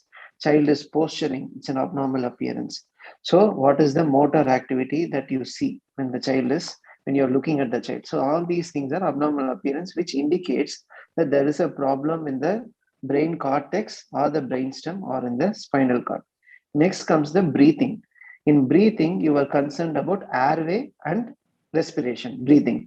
So airway, if there is any obstruction to the airway, you won't be able to see good chest raise, or you will be hearing sounds like gurgling noises when there are secretions blocking the airway. So assessment of airway and breathing. Breathing means you have to look for the respiratory rate. So as soon as the child comes in, it is better always when you examine the child, the shirt is removed even before you go and see the child, because in front of you, if they are removing the shirt and everything, the child may become agitated in your outpatient clinic or in your emergency. And it is better to examine, as said in the previous talks, on the lap of the mother. So when you see the respiration, count the rate for a minute. If it is more than the threshold value, there is a tachypnea. Look for retractions. If the child is having nasal flaring and chest retractions, either intercostal or subcostal retraction, the child is having an increased work. So in work-off breathing, there are three things. Gasping, meaning there is a gasping breath. Second is increased work-off breathing, which means child is having increased respiratory rate, nasal flaring, and retractions. All these three contributes increased work-off breathing. Second is decreased work-off breathing. Sometimes when there is a CNS problem or a brain problem, child will have bradypnea, like respiratory rate will be very low. the effort will not be adequate to have a good chest raise. So these three things are there. When you see for work of breathing and airway, see whether it is increased, decreased, or gasping. Increased means there is nasal retractions and nasal flaring, there is increased respiratory rate. Decreased, no adequate chest raise, respiratory rate is too low. Gasping, you all know how a gasping respiration will be. So if these things are there, the work of breathing is abnormal. Then comes to circulation. Circulation, look into the skin color and skin temperature. Skin color, it should not be pale and mottled. Pale and mottled skin color, it is abnormal skin perfusion, meaning there is a circulatory disturbance. Then skin temperature, it should not be cold. It should always be peripheral skin temperature should be warm. And third thing is, look for the pulse volume. Like when you touch the radial pulse or the dorsalis pedis, look the pulse volume. The pulse volume should be normal and pulse rate should be appropriate for the age. So if these three things are normal, it is very unlikely for your blood pressure to be low. If these three things, any one of these things are abnormal, blood pressure needs to be checked to classify whether this child is in hypotensive or a normotensive shock. So when you do this PAT triangle assessment, appearance, breathing, and circulation, you are covering A, B, C, D, and E as a whole. So then you can categorize this and say, where is the problem and what is the problem? Whether the problem is primarily in the respiratory system or the problem is spilling from the respiratory system to the cardiovascular system. For example, if a child is having breathing difficulty, that breathing difficulty results in hypoxia. If the hypoxia is for a prolonged duration, it will lead to hypotension, or if it will lead to perfusion imbalance. So a problem in one system spills to the other system. And if there is perfusion abnormality, it would lead to poor appearance. So if any one thing is abnormal, it means you are in the early stage. You can immediately stabilize by starting oxygen or whatever the required intervention. If any two parameters in the PAT triangle is abnormal, then the child is in a more serious state and has to be immediately resuscitated. Thank you, Karthik. Very nicely explained. There's only one question, again addressed to Dr. Srinivasan. Should you have to check the temperature of every child with COVID? Number one. Number two, I think paracetamol maximum dose per day. That is also you have to say. Should you have to check the temperature for every child for fever? Yes, sir. It is better to check temperature for every child. Yeah, better to check. Otherwise, we may not know. So we should at least alleviate the temperature, fever. And what is the maximum dose paracetamol per day? Yes, sir. Maximum dose 60 mg per kg per day. 60 milligram per kg per day. Okay. Per day. Thank you. With that, we have come to the end of it. I'll hand over the mic to Dr. Rajendran for concluding session. Yeah, thank you, sir. And really, we concluded with 2 sessions for CRRI. And I think quite few centers they attended with the auditorium accessibility webinar with live telecasting also. So I think we'll get the exact number how much tomorrow I will get it. And really I'm happy that today we have conducted 2 programs. On behalf of IAP TNSC, I thank Dr. Thangavelu sir, the chairperson, and was done extremely good work to make our CRRIs as well as the nursing students, nursing staff, almost enriched knowledge, 30,000 staff nurses, they attended this program.